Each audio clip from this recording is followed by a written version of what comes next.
My name is Madison Perez. I am 25 years old. Last July, my mother stood at a community picnic holding a microphone and handed my entire inheritance to my older sister. The amount she announced to the crowd was the exact balance of a generation skipping trust my grandfather set up specifically for my medical school graduation. My mother, acting as the trustee, gave my future away while our neighbors clapped. I did not deliver a sharp, cinematic comeback. My hands shook. I dropped my plate on the grass, and I walked away humiliated. But walking away gave me the space to find the one piece of evidence that would tear her pristine image apart.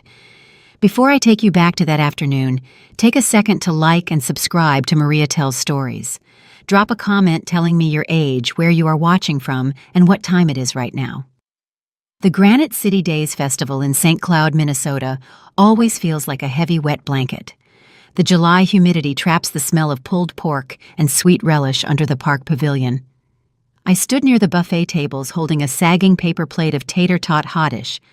I had just spent 6 grueling years earning my Doctor of Physical Therapy degree.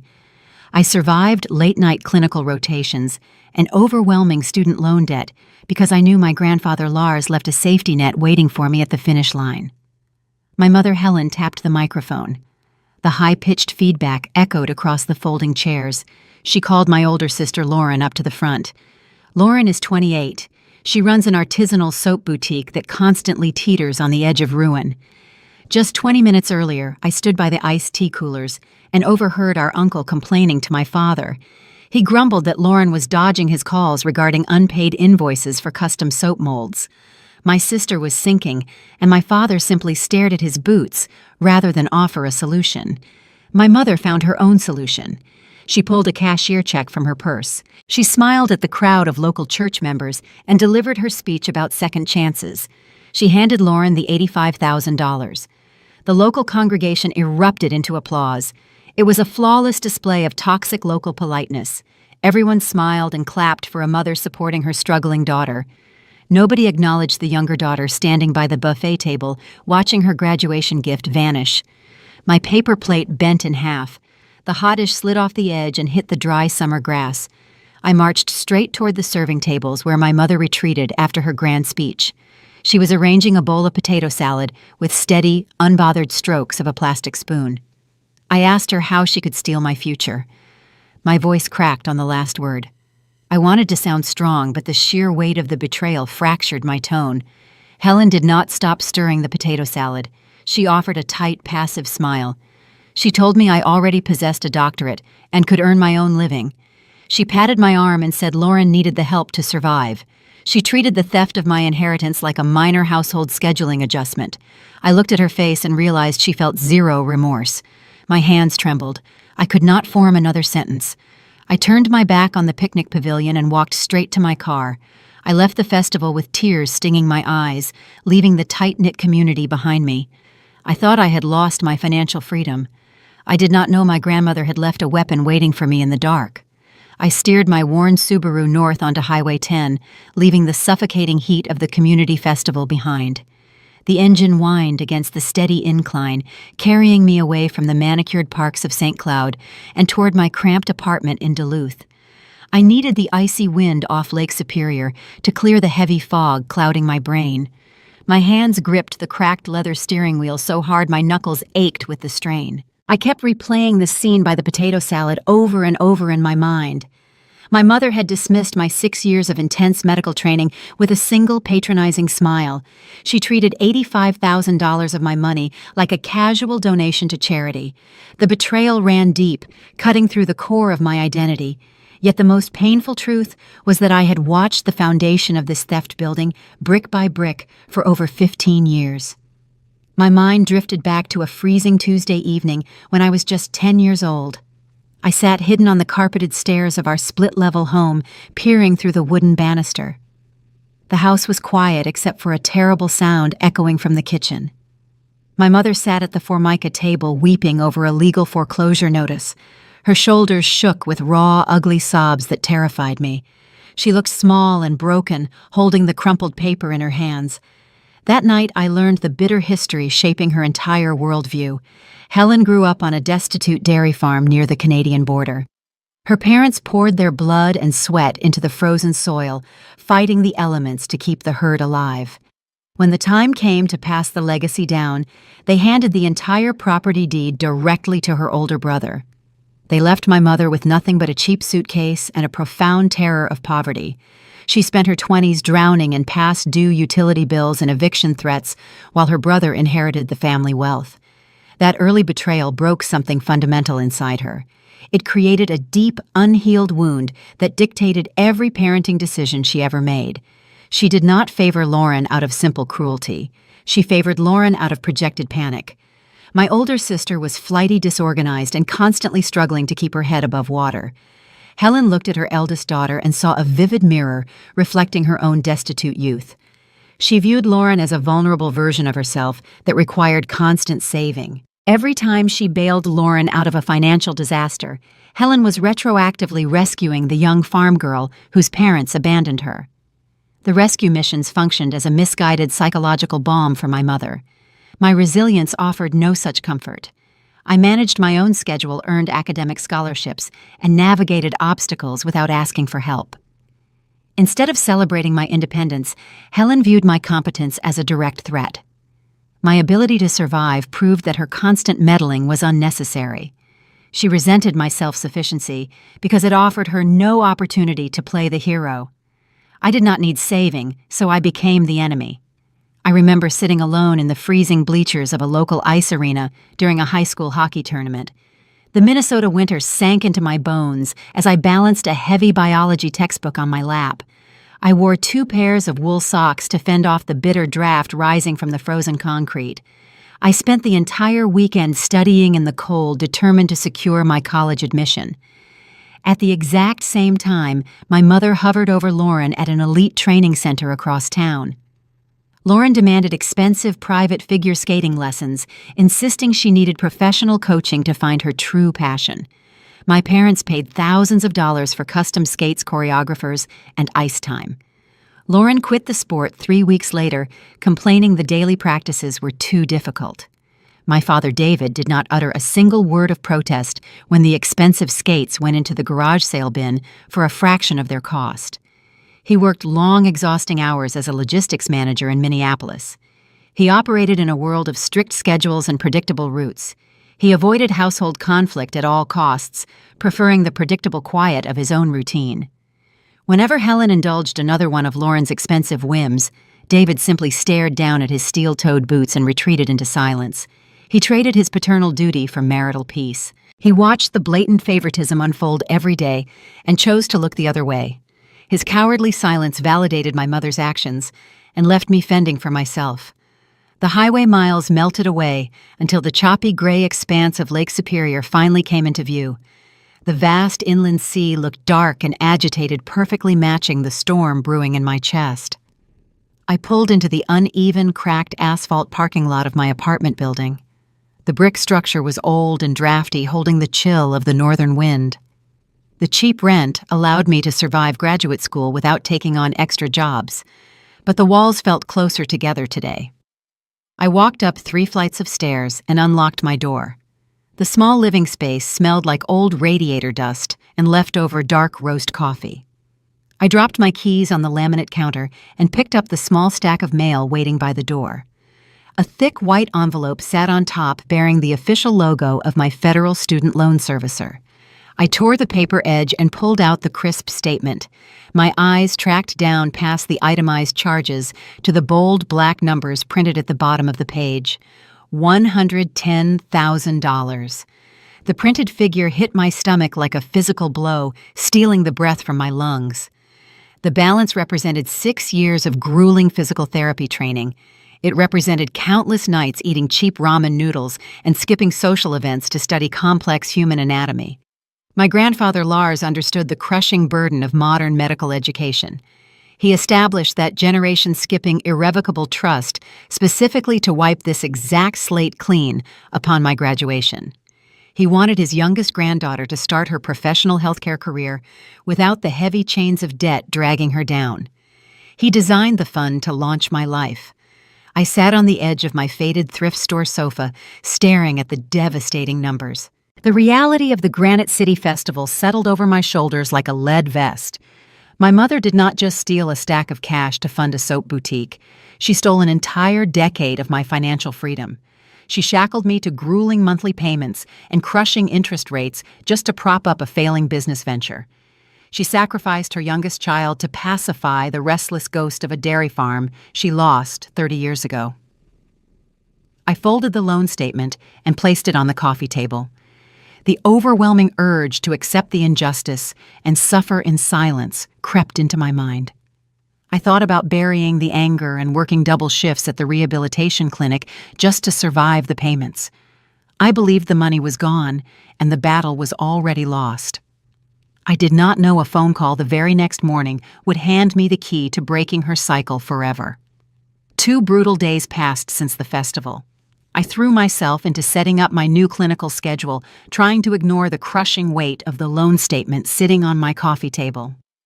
I operated in a numb, automated routine. I woke up, drank black coffee, reviewed patient charts, and collapsed back into bed.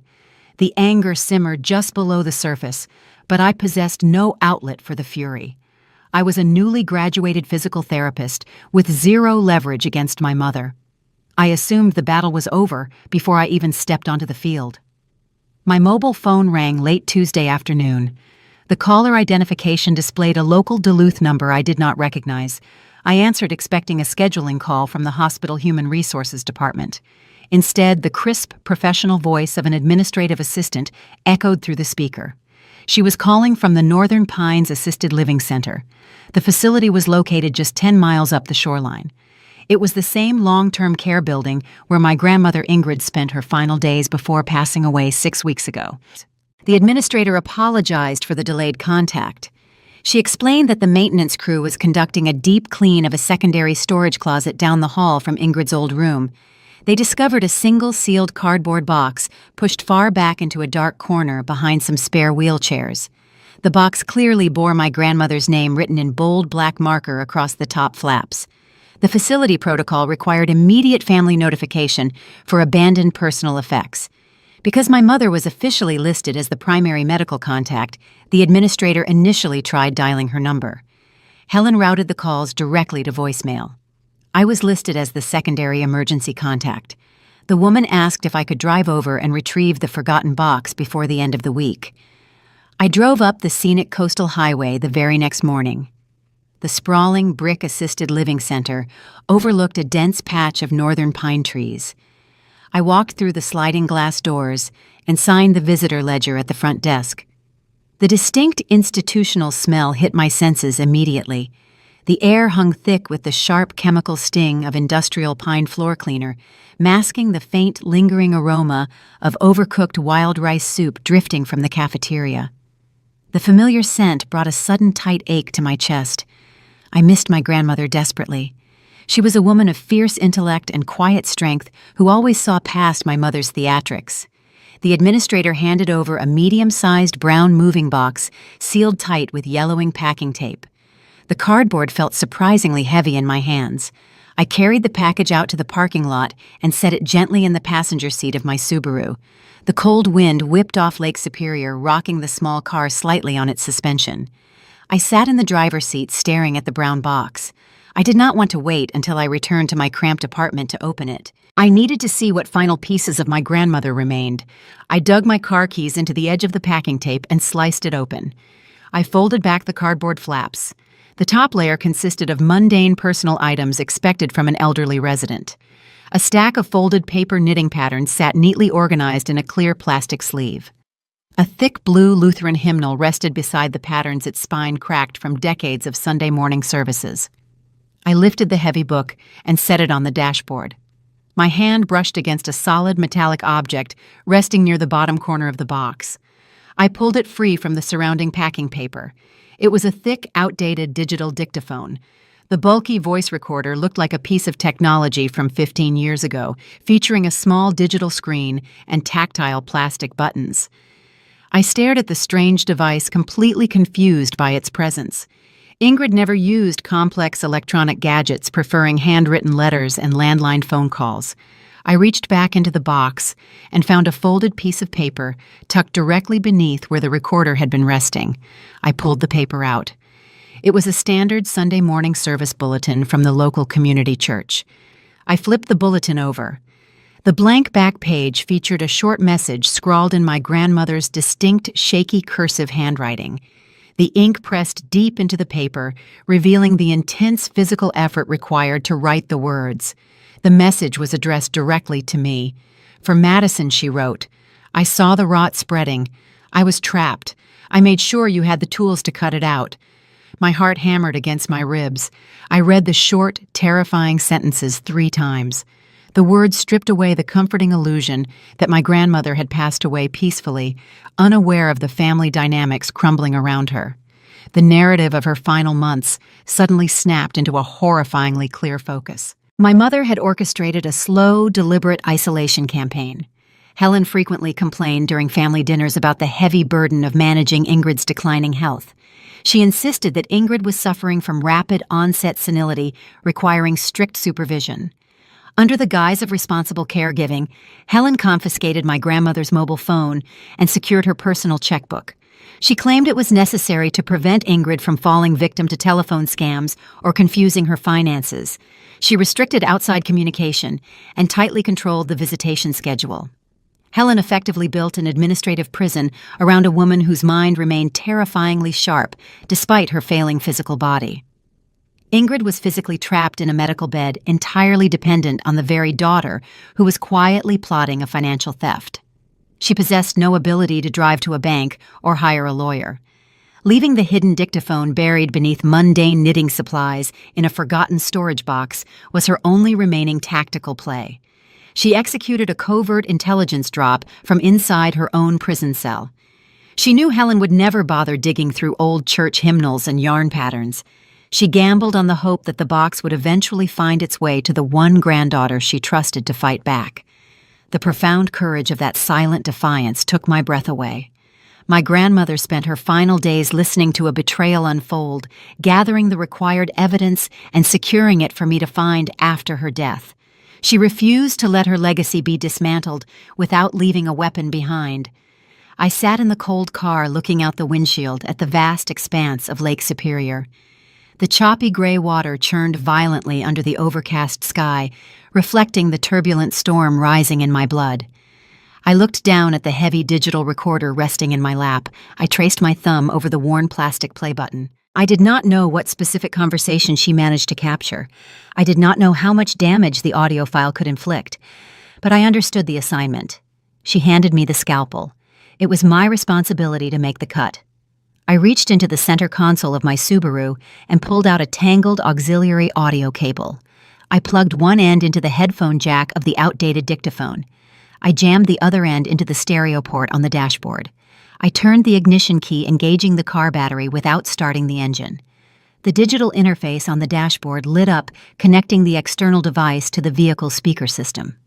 I picked up the dictaphone and pressed the main playback button, preparing to hear my grandmother's final secret. The dashboard speakers hissed with a brief, sharp burst of static. The cold air inside the Subaru felt heavy and still as the outdated digital file buffered. Then the background noise of a familiar room materialized through the car audio system.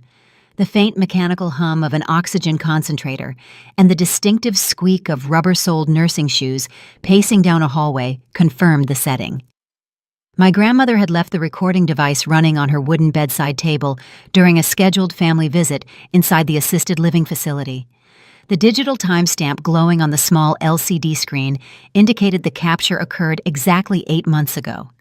Footsteps approached the microphone, followed by the rustle of heavy winter coats being thrown onto a vinyl visitor chair.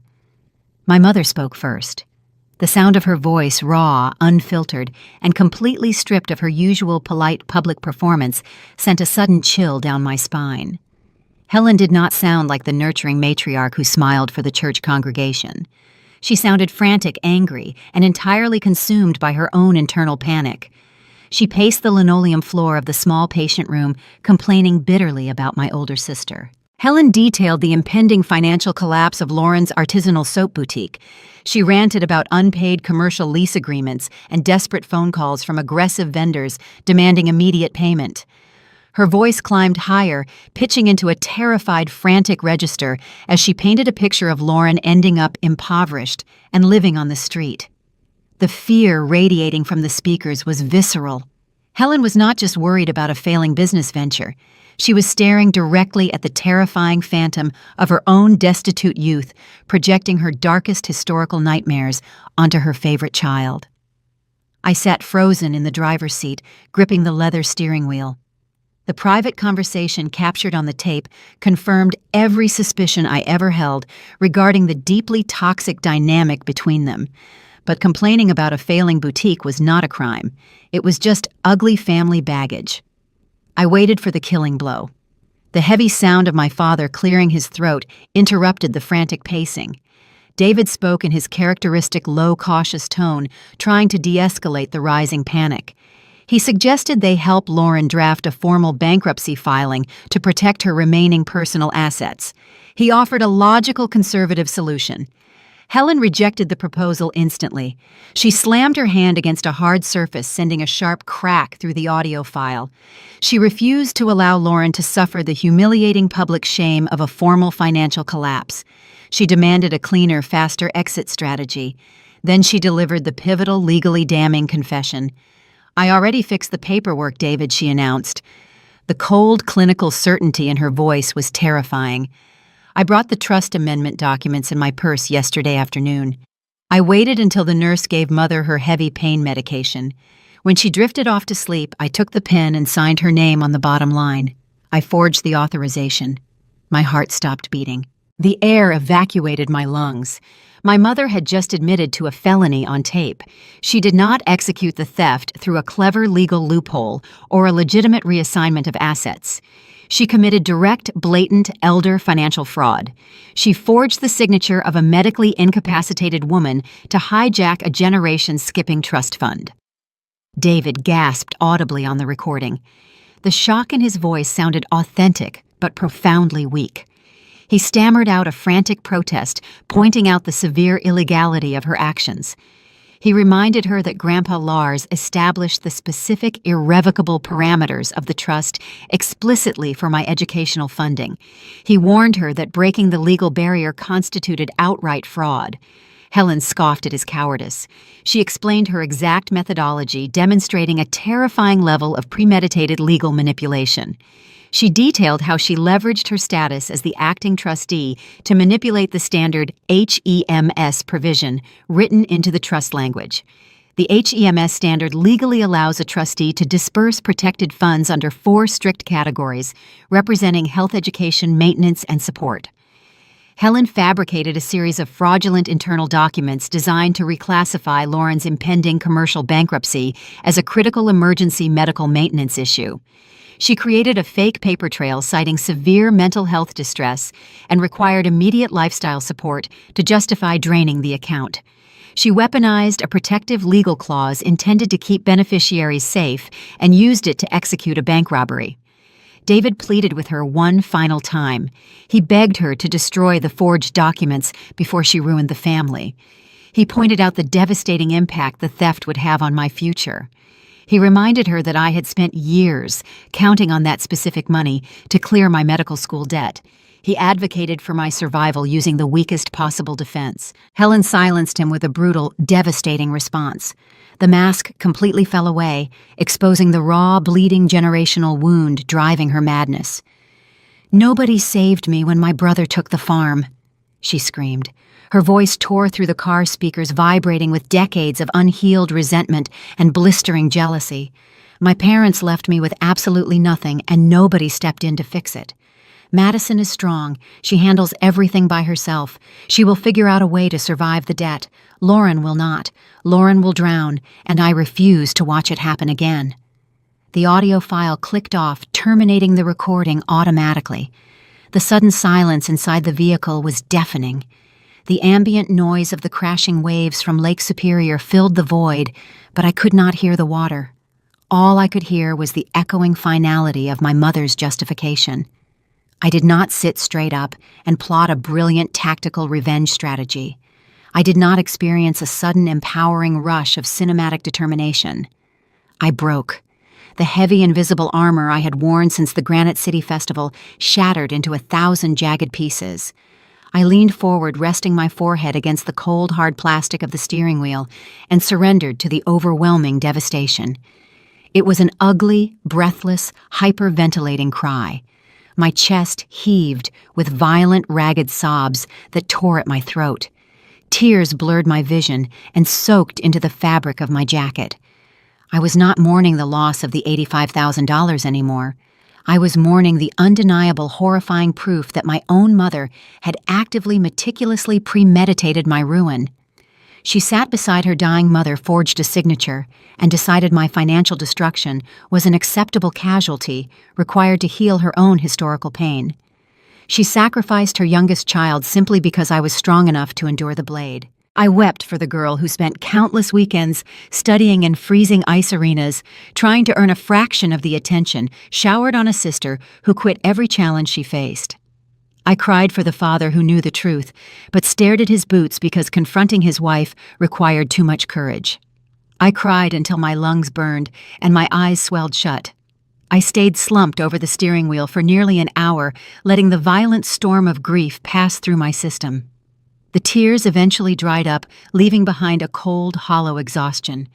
The emotional purge stripped away the final lingering shreds of daughterly loyalty I possessed. My mother had declared war while I was busy studying for medical exams. I sat up slowly and wiped my face with the back of my trembling hand. I reached forward and disconnected the digital dictaphone from the auxiliary port. I possessed the murder weapon. Now I needed to find a courtroom willing to examine the evidence. I carried the digital dictaphone into a high-rise office building located in the center of downtown Duluth. The heavy glass doors secured a suite belonging to one of the most prominent probate litigation firms in the city. I scheduled the emergency consultation early that morning, operating on a surge of adrenaline following my breakdown in the parking lot. I walked into the plush reception area, expecting the undeniable evidence captured on the audio file to trigger a swift cinematic resolution. I imagined the lawyer leaping out of his chair, drafting immediate injunctions, and dispatching law enforcement to arrest my mother before dinner time. I believed possessing the absolute truth guaranteed immediate victory.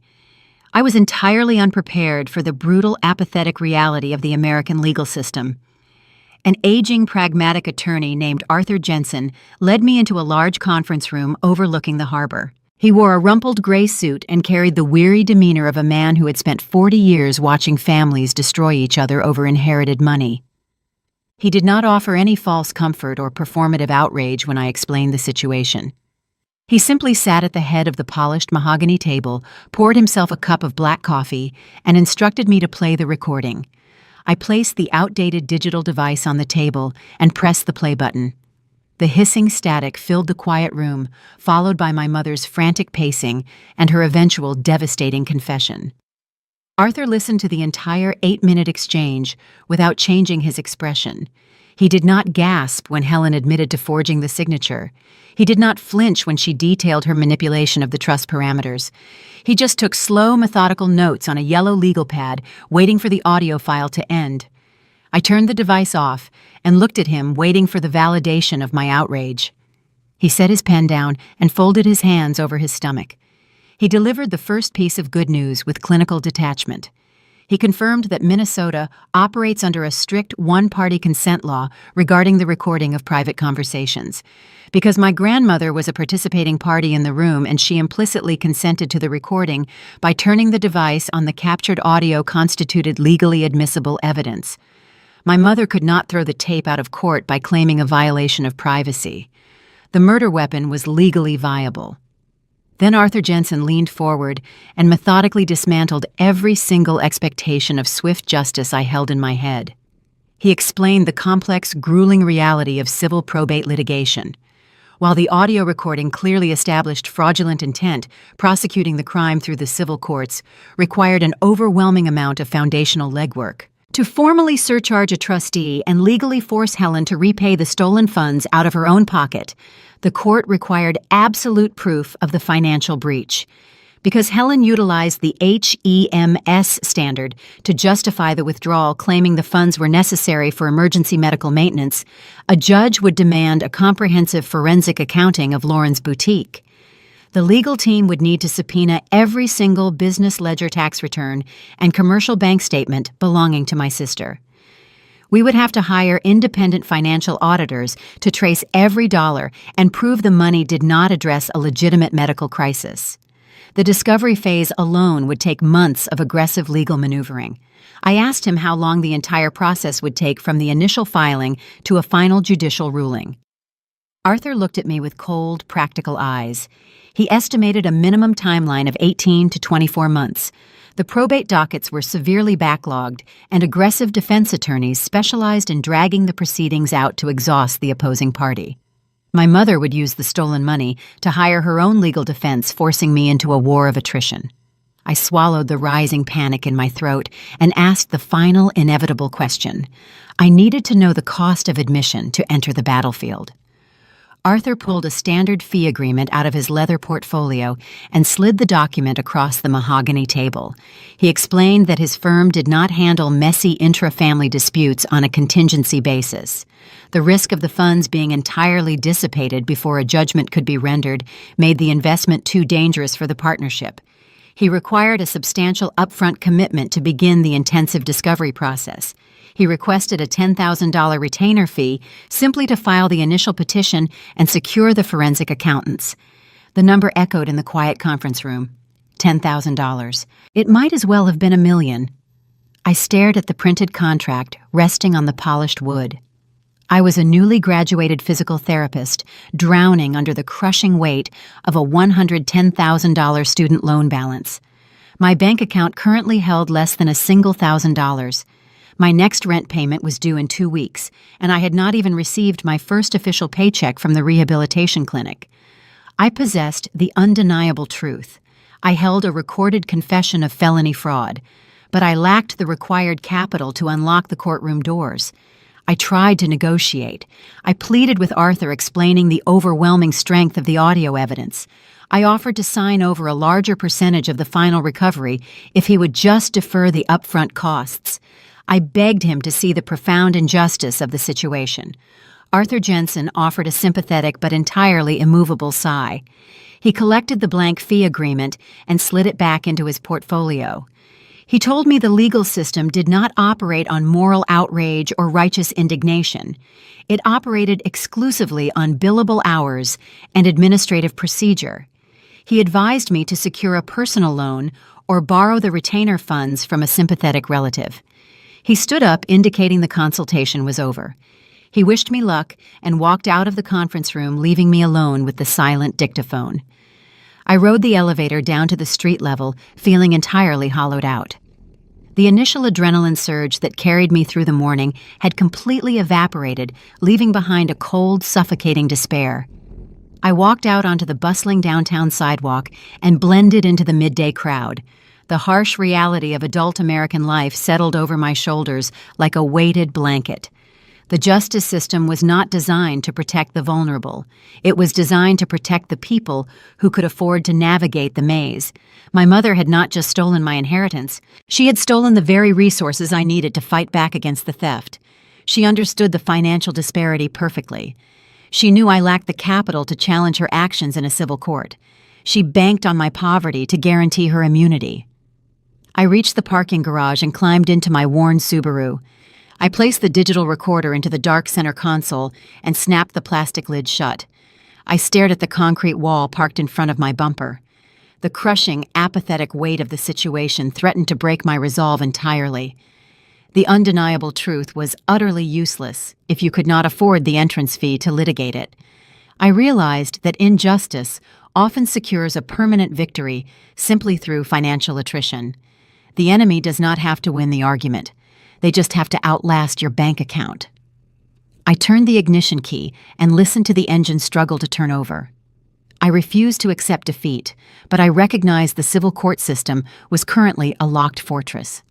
If I could not afford to hire a mercenary to fight my mother, I needed to find a different battlefield. I needed a strategy that bypassed the expensive retainer fees and struck directly at her vulnerability. I shifted the car into gear and pulled out of the parking structure.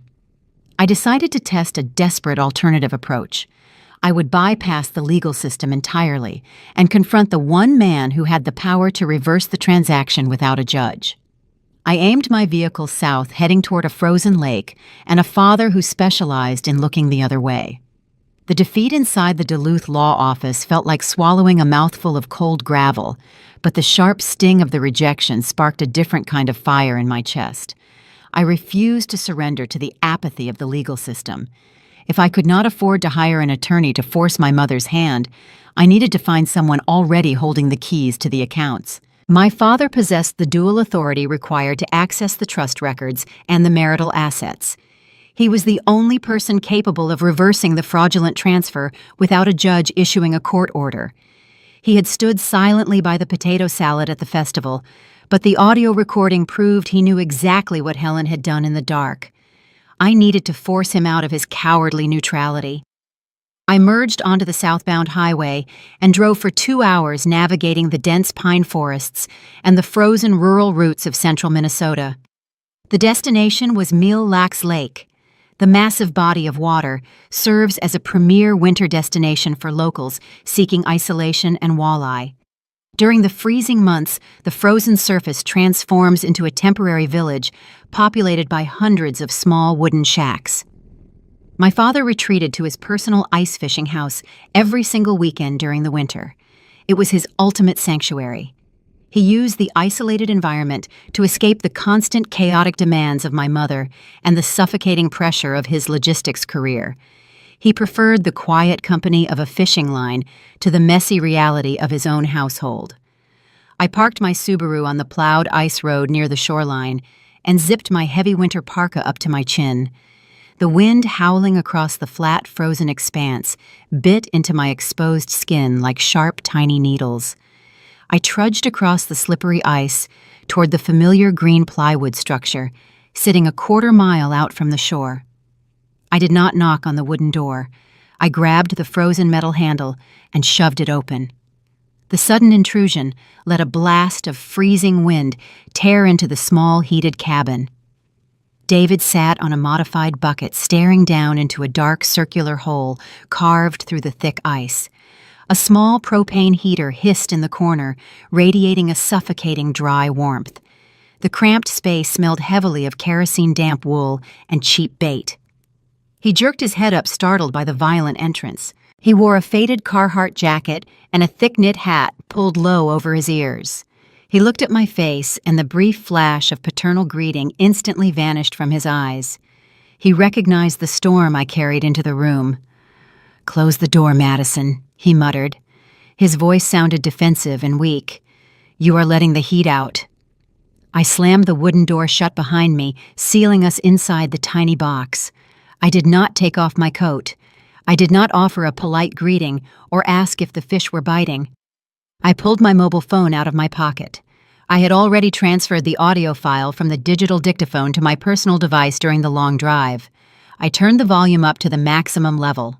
I pressed play and held the phone out toward his face.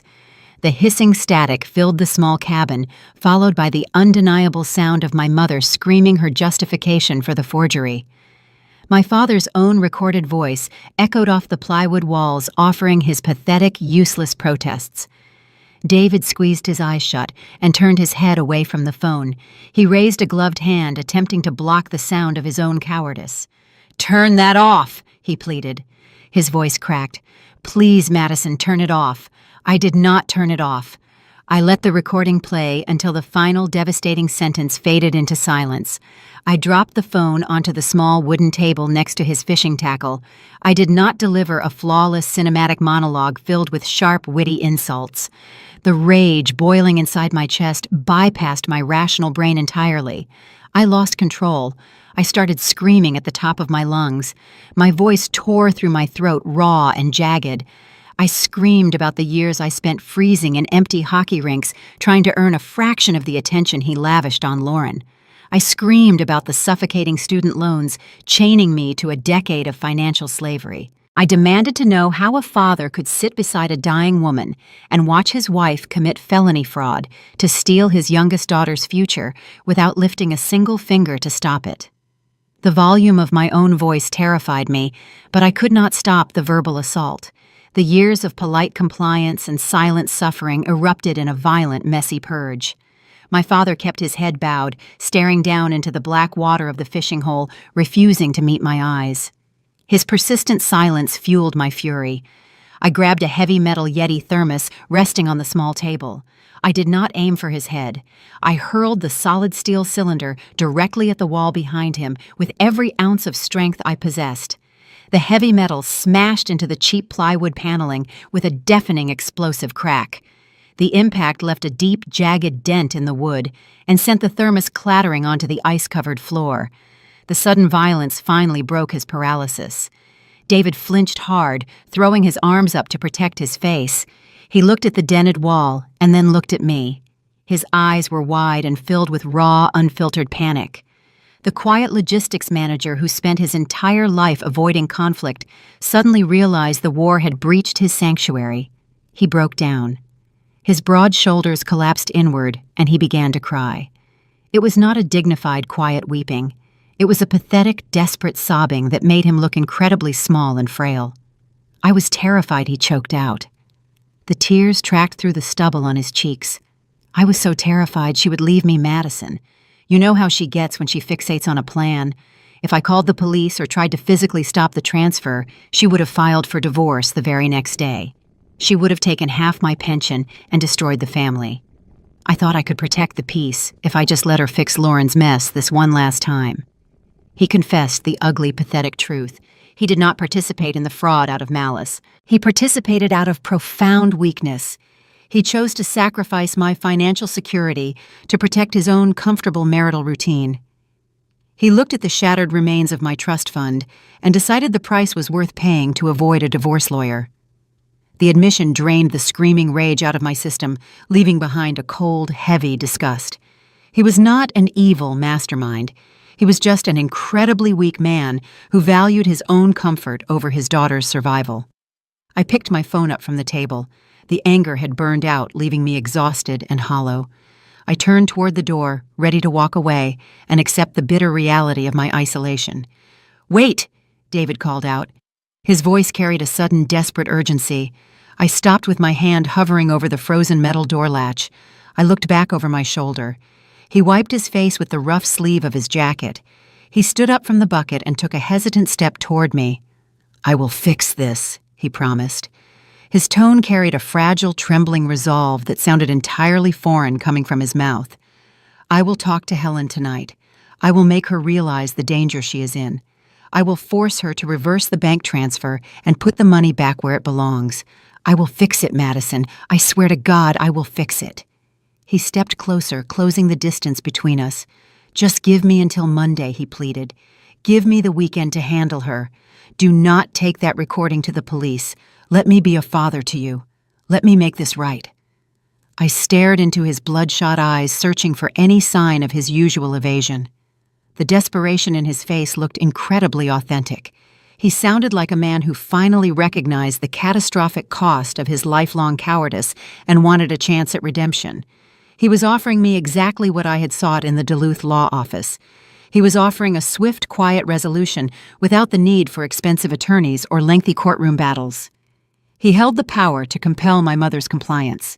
The promise functioned as a brilliant, tactical red herring dangling right in front of my exhausted mind.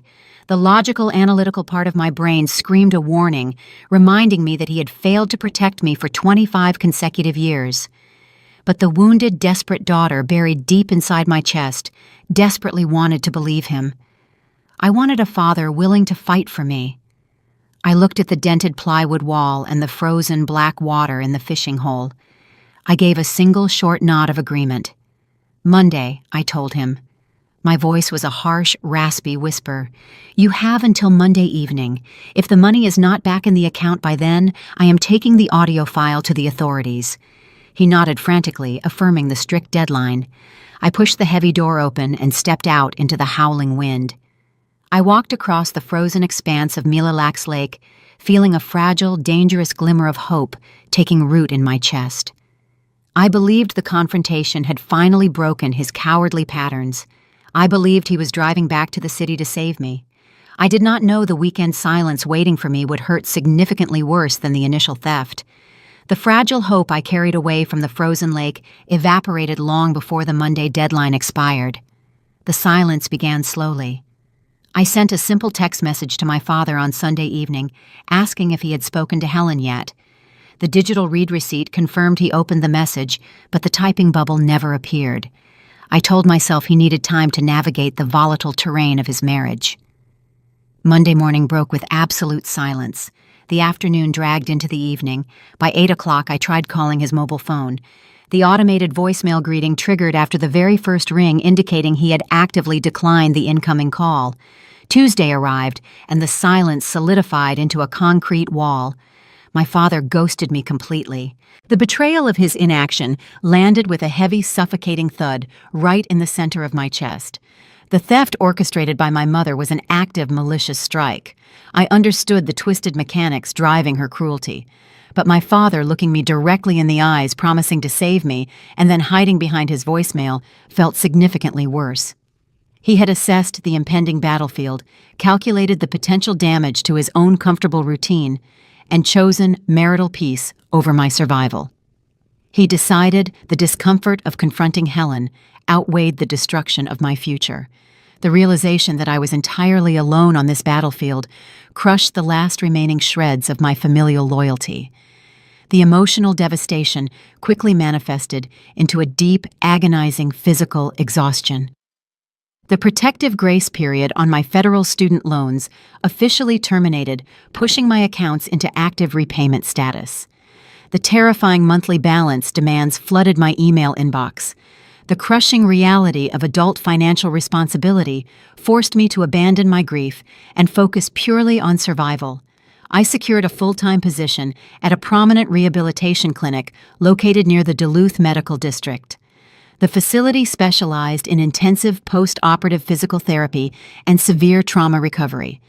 The clinical schedule demanded grueling 50-hour workweeks to maintain the minimum patient load required for my starting salary. The physical toll of the occupation began breaking down my body, mirroring the intense internal depletion I carried inside my mind. I spent 10 hours a day supporting the dead weight of stroke victims, lifting heavy therapeutic equipment, and manually guiding post-surgical joints through excruciating ranges of motion. My shoulders ached constantly, and my lower back burned with a dull, persistent fire by the end of every shift. I returned to my cramped apartment every night smelling of clinical disinfectant and sweat, too exhausted to cook a proper meal. I survived on black coffee protein bars and a simmering baseline of anger. The sheer physical exhaustion should have guaranteed a deep, dreamless sleep, but insomnia quickly took hold of my nights. I lay awake staring at the dark ceiling of my bedroom, running the agonizing mathematics of my student loans through my head. The $85,000 my mother handed to Lauren could have wiped out the bulk of the principal balance, saving me thousands in compounded interest. Instead, the money was dumped into a failing artisanal soap boutique that nobody outside of St. Cloud cared about. During the third week of my relentless clinical schedule, the insomnia shifted from a paralyzing burden into a tactical advantage. I realized staring at the ceiling achieved nothing. If my father refused to force a reversal and I could not afford a probate attorney, I needed to build my own intelligence dossier. I needed to understand exactly where the stolen money went. I sat at my small kitchen table at 2 a.m, bathed in the harsh blue light of my laptop screen. I accessed the online public records database maintained by the county administration. The digital portal provided free access to commercial filings, property deeds, and civil court judgments. I typed the registered LLC name of Lauren's boutique into the primary search bar. I expected to find a few overdue vendor invoices or perhaps a small civil judgment from an angry supplier regarding unpaid soap molds. I assumed my sister was simply failing at basic retail management. The search results populated the screen and revealed a much darker financial reality. A long sequential list of active public tax liens filled the digital ledger. The filings were not generated by local vendors or angry landlords. The documents were officially filed by the Internal Revenue Service and the State Department of Revenue. The formal legal notices indicated severe prolonged delinquencies regarding commercial payroll taxes and state sales tax remittances. Lauren had been legally required to withhold and submit taxes for her part-time employees, but the federal government claimed the money was never deposited into the appropriate Treasury accounts. I clicked on the most recent lien document filed just 3 months prior to the Granite City Festival. The official document outlined a massive federal claim against the physical assets and the operating accounts belonging to the boutique LLC. The government was actively moving to seize control of the commercial property to satisfy the outstanding debt. The total amount demanded by the IRS was staggering. The math clicked together in my exhausted brain with terrifying clarity. The $85,000 my mother publicly handed to Lauren during the community picnic did not save the boutique. It did not purchase new inventory or secure a better commercial lease. The money was instantly swallowed by a massive federal debt. Helen dumped a generation-skipping trust fund directly into a burning incinerator to prevent the IRS from publicly padlocking her golden child's storefront. She sacrificed my entire medical education simply to delay the inevitable federal seizure. The revelation stripped away the final lingering doubt regarding my mother's motives. This was not a misguided attempt to foster an entrepreneurial dream. This was a desperate, illegal maneuver to cover up a staggering pattern of financial negligence. Helen forged a signature on a medical bed to bail her favorite daughter out of federal tax evasion. I connected my laptop to the small wireless printer sitting on the edge of the kitchen counter. I hit the print command and watched the machine spit out crisp white pages detailing the catastrophic tax liens. I gathered the warm sheets of paper and placed them inside a thick manila folder resting next to the digital dictaphone. I was building my own comprehensive intelligence file, bypassing the expensive discovery process a private attorney would have charged me thousands of dollars to execute. I possessed the audio recording proving the fraudulent intent, and I now possessed the public financial records proving the destination of the stolen funds. I closed the laptop and rubbed my burning eyes. The digital clock on the stove read 4:15 in the morning. My next clinical shift started in less than 3 hours. I needed to be standing on the rehabilitation floor ready to support the weight of broken patients. But the heavy fatigue pulling at my muscles felt slightly different tonight. The paralyzing helplessness was gone, replaced by a cold, sharp focus. The public tax liens provided a vital missing piece of the puzzle. I had documented the crime and the motive, but I still lacked the proper legal jurisdiction to force a penalty. I needed a doorway into the justice system that did not require a $10,000 cover charge. I did not know that the key to bypassing the civil courts would walk into my clinic the very next morning complaining of a stiff knee. The sterile environment of the rehabilitation clinic provided a strange sanctuary from the chaos of my family. Inside the bright white treatment rooms, the physical laws of cause and effect governed everything. If a patient committed to the grueling exercises, the damaged muscle tissue eventually repaired itself. The progress was measurable and undeniable. I needed that strict logical structure to maintain my sanity while navigating the treacherous swamp of my mother's financial fraud. My 10 o'clock appointment on Wednesday morning involved a new patient named Arthur Vance. He was a 70-year-old man recovering from a brutal, total knee replacement surgery. The extensive orthopedic procedure involved sawing away the damaged bone and hammering a titanium prosthetic joint directly into his femur. The recovery process required an agonizing amount of physical therapy to break through the rigid scar tissue and restore his range of motion. Arthur proved to be a remarkably difficult patient during his initial evaluations. He possessed a sharp, cynical demeanor and zero tolerance for the typical cheerful encouragement favored by most clinical staff. He grumbled through the pain assessments and glared at the therapeutic equipment as if the machines had personally insulted him. He demanded competence over compassion. I appreciated his abrasive honesty. I matched his stubborn energy, pushing him hard through the painful extension exercises without offering any false sympathy. A mutual grudging respect developed between us over the first 3 weeks of his treatment plan. During the grueling sessions, Arthur often distracted himself from the intense physical pain by talking about his former career. I learned he was a retired senior investigator who spent 35 years working for the Minnesota Department of Commerce, specializing in complex financial crimes. He dedicated decades to dismantling elaborate corporate embezzlement schemes, tracking hidden assets, and exposing white-collar fraud. He possessed an encyclopedic knowledge of the state legal codes governing illicit financial transactions. He knew exactly how the bureaucratic machinery of the state operated because he spent his entire adult life building the engine. I realized the retired investigator sitting on my treatment table held the precise tactical knowledge I desperately needed to bypass the expensive civil court system.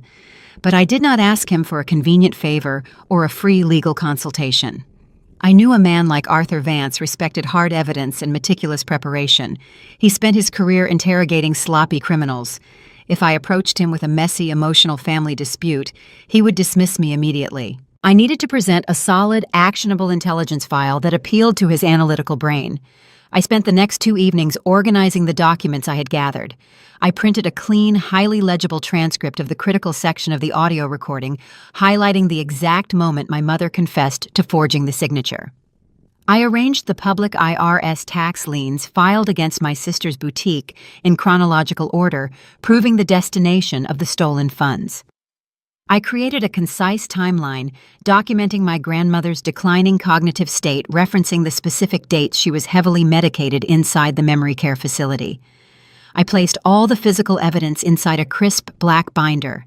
I brought the black binder to the clinic on Friday morning. Arthur arrived for his scheduled appointment looking pale and exhausted. The titanium joint was stiff and the surrounding tissue was heavily inflamed. We moved into a private treatment room, closing the heavy wooden door behind us. I instructed him to lie flat on the padded examination table. I began the grueling manual manipulation process, slowly pushing his knee toward a painful degree of flexion. Arthur gritted his teeth and gripped the edges of the vinyl table as I applied steady, downward pressure. "You are pushing harder today, Madison," he grunted, the pain etching deep lines into his forehead. I held the joint at the point of maximum tension, refusing to ease the pressure. "I have a specialized project that requires your specific professional expertise, Arthur," I told him, maintaining a steady clinical tone. "I brought a case file for you to review. I need to know if the evidence meets the threshold for a formal state investigation." I reached over to the rolling metal cart beside the treatment table and picked up the black binder. I dropped the heavy file directly onto his chest. I did not release the pressure on his knee. I made him work through the physical pain while he evaluated the documents. Arthur let out a harsh breath and opened the binder. He pulled a pair of reading glasses from his shirt pocket and balanced them on the bridge of his nose. He scanned the chronological timeline and the printed IRS tax liens. His cynical eyes narrowed as he digested the scope of the federal debt surrounding the boutique. He flipped to the printed transcript of the audio recording. I watched his face closely as he read the exact sentences detailing the forged signature on the trust amendment.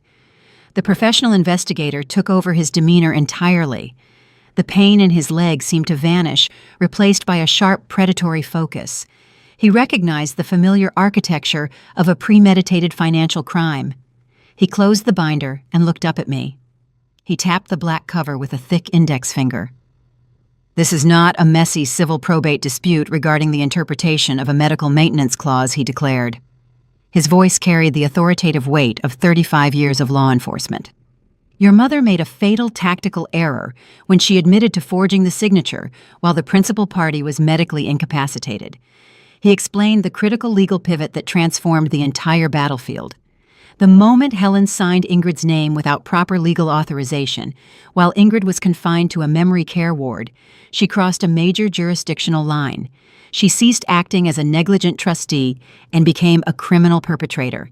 The action constituted a direct violation of the statutes governing vulnerable adults.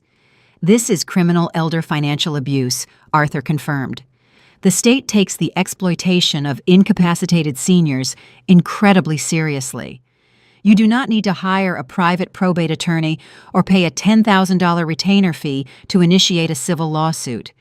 The civil courts are designed for quiet financial settlements. "You need to drop a bomb." Arthur directed me to bypass the local county police precincts entirely. He warned that local detectives often lacked the specialized forensic accounting resources required to untangle complex trust fund manipulations.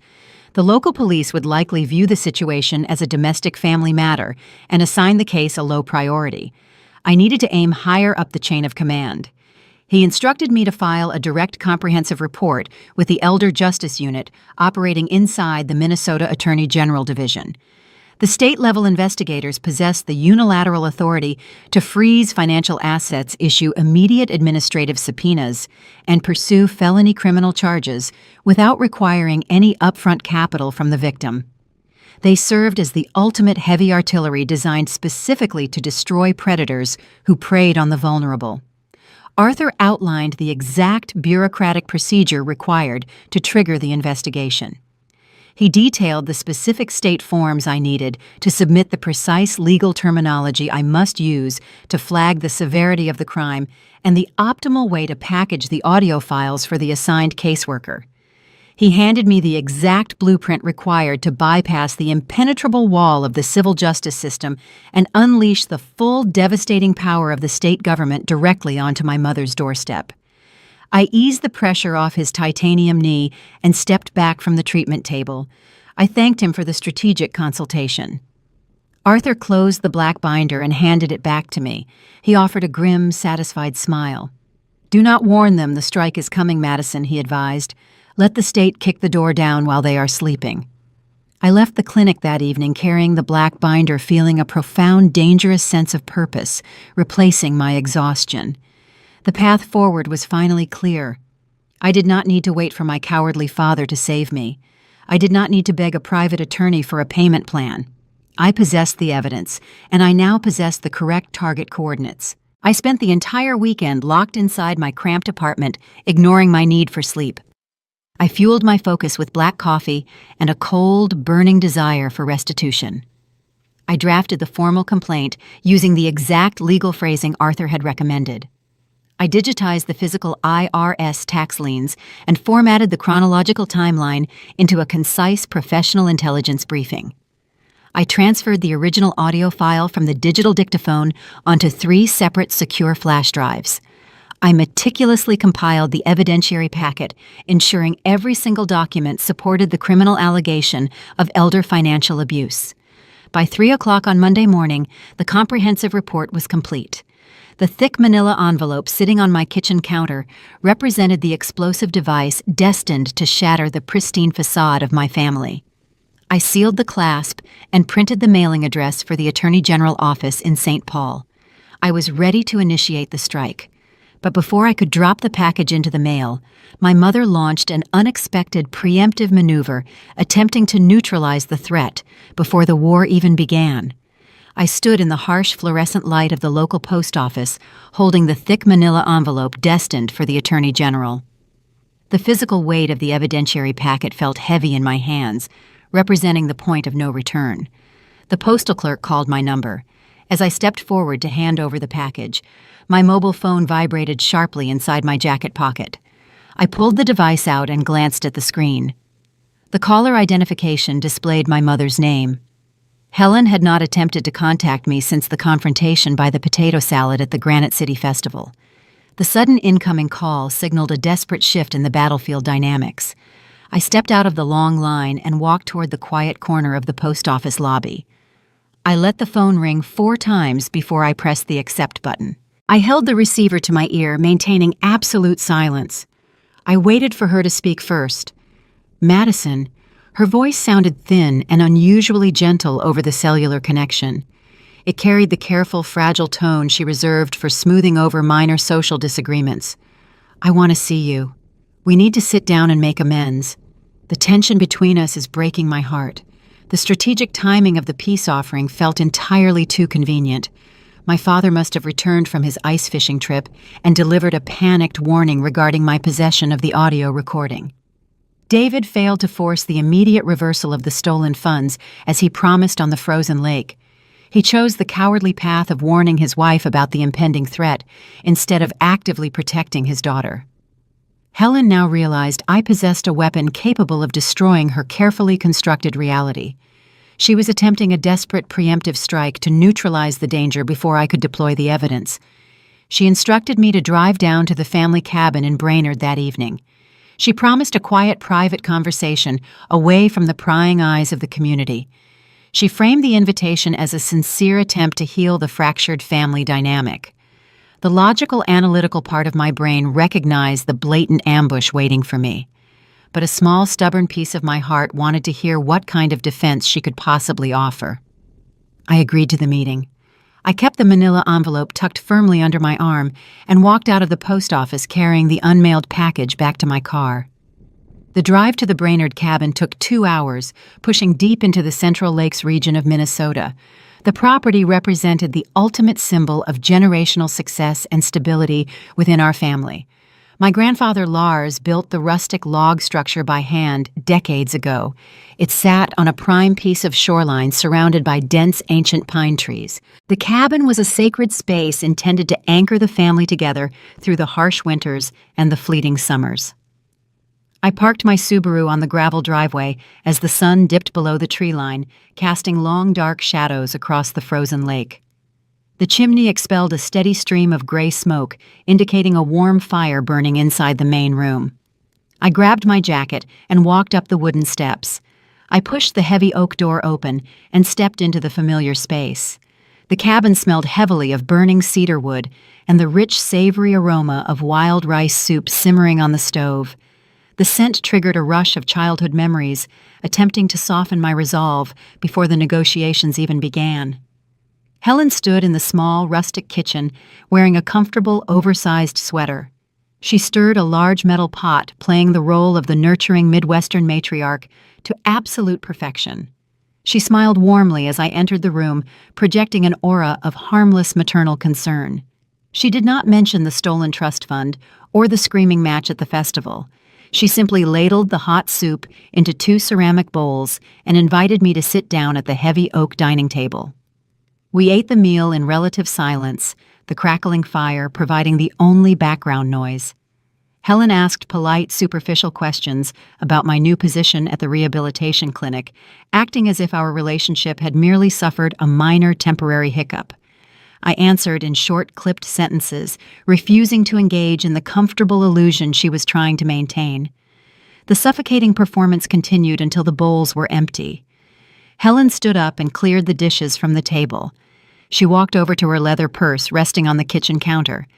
She pulled out a small rectangular piece of paper and returned to the oak table. She sat down across from me and placed the document on the polished wood. She extended her fingers and slid the paper slowly across the smooth surface until it stopped inches from my hands. It was a personal check drawn directly from her primary checking account. The payee line bore my full legal name. The numerical amount written in the small box read $5,000. I stared at the meager sum printed on the blue security paper. She was offering me a fraction of the $85,000 she stole, attempting to purchase my silence for pennies on the dollar. "I want to put all this ugliness behind us, Madison," she said.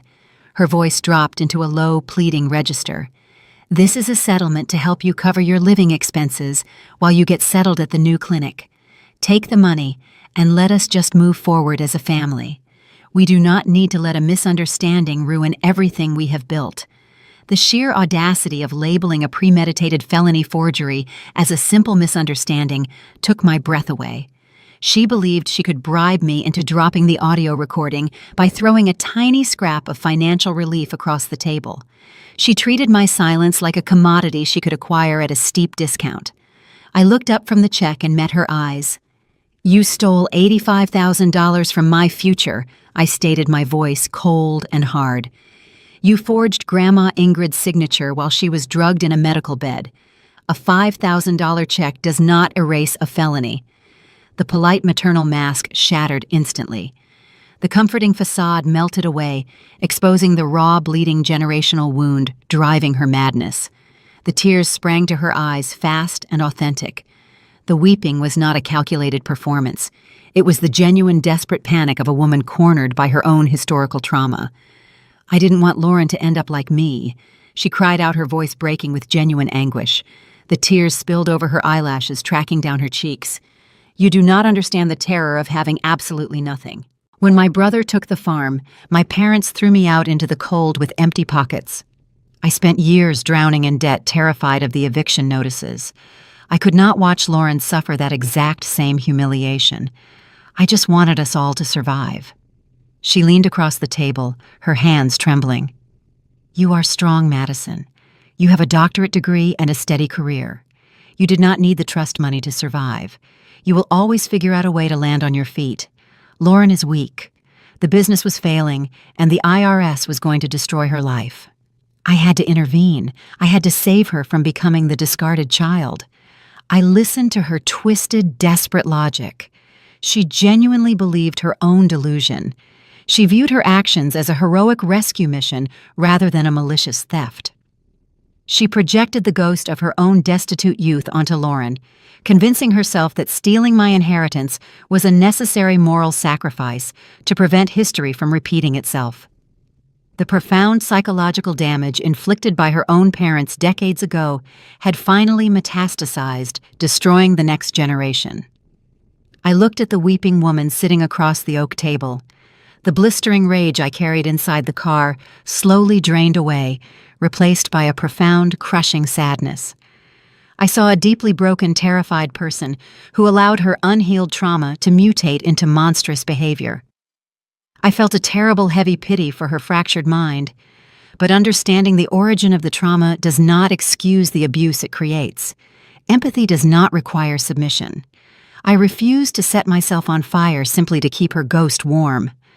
I stood up from the heavy oak chair. I did not scream or hurl accusations. The quiet finality of the moment required no elevation in volume.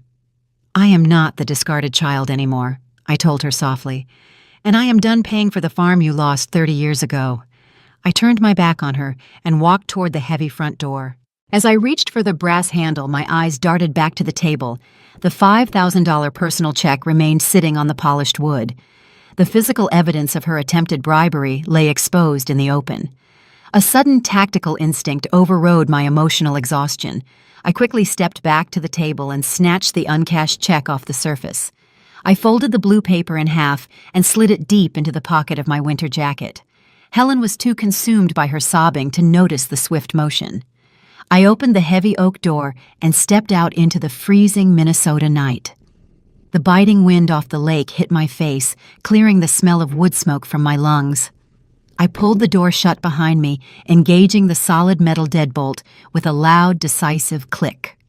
The lock echoed through the dark trees, signifying the permanent closure of the relationship. I walked to my car, carrying the hidden check like a loaded weapon, holding it in reserve for the inevitable final confrontation. The ambush had failed. The peace negotiations were officially terminated. Tomorrow morning, the state machinery would grind into motion. The morning after the disastrous cabin ambush, I walked into the local post office and officially relinquished control of the situation. I handed the thick manila envelope to the postal clerk and watched the heavy package disappear behind the counter. The evidentiary file containing the audio transcript, the public tax liens, and the detailed timeline began its journey toward the Minnesota Attorney General Division in St. Paul. The explosive device was officially activated. I expected the state government to execute a swift, decisive strike within a matter of weeks. I anticipated dramatic phone calls and immediate arrests. Instead, the slow, agonizing machinery of the state bureaucracy ground into a tedious, silent crawl. The first month passed without a single update. I called the General Inquiry line twice and received the exact same generic administrative response from board clerks. The case was assigned to an investigator and remained in the preliminary review phase. 2 months stretched into 4. The silence from the Capitol felt deafening. The initial surge of righteous vengeance slowly degraded into a dull, persistent exhaustion. I wondered if the retired investigator at the clinic had provided terrible advice, or if the state simply possessed too many severe criminal cases to care about one stolen graduation gift. I buried my anxiety in the grueling physical demands of my career.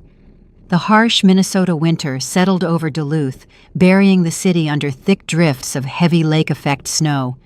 I continued my 50-hour shifts at the rehabilitation clinic, pushing recovering stroke victims and joint replacement patients through excruciating therapeutic exercises. The massive monthly payments on my student loans drained my modest paycheck, leaving me living paycheck to paycheck in the drafty apartment. My mother and father continued their comfortable suburban lives, seemingly untouched by any consequences. The theft appeared to be a permanent, successful reality. Then the 6-month mark arrived, and the silent escalation finally struck the target like a heavy sledgehammer. The state government does not operate with loud theatrical announcements. They operate with ruthless administrative precision. The Attorney General Office concluded their covert preliminary investigation into the allegations of elder financial abuse.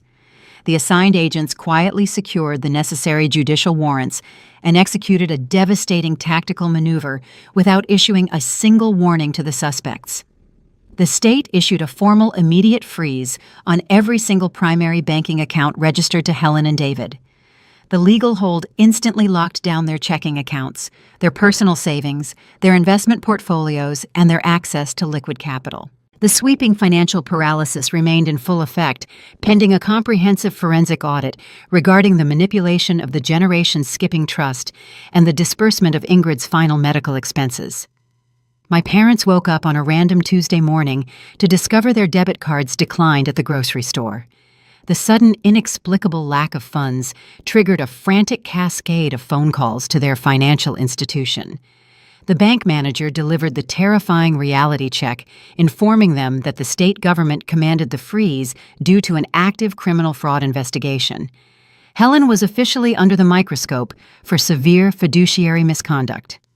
The financial lockdown threw my parents into absolute unmitigated chaos. The secure, comfortable illusion my mother had spent decades maintaining shattered instantly. The inability to purchase basic necessities or pay their monthly utility bills created a desperate, suffocating panic.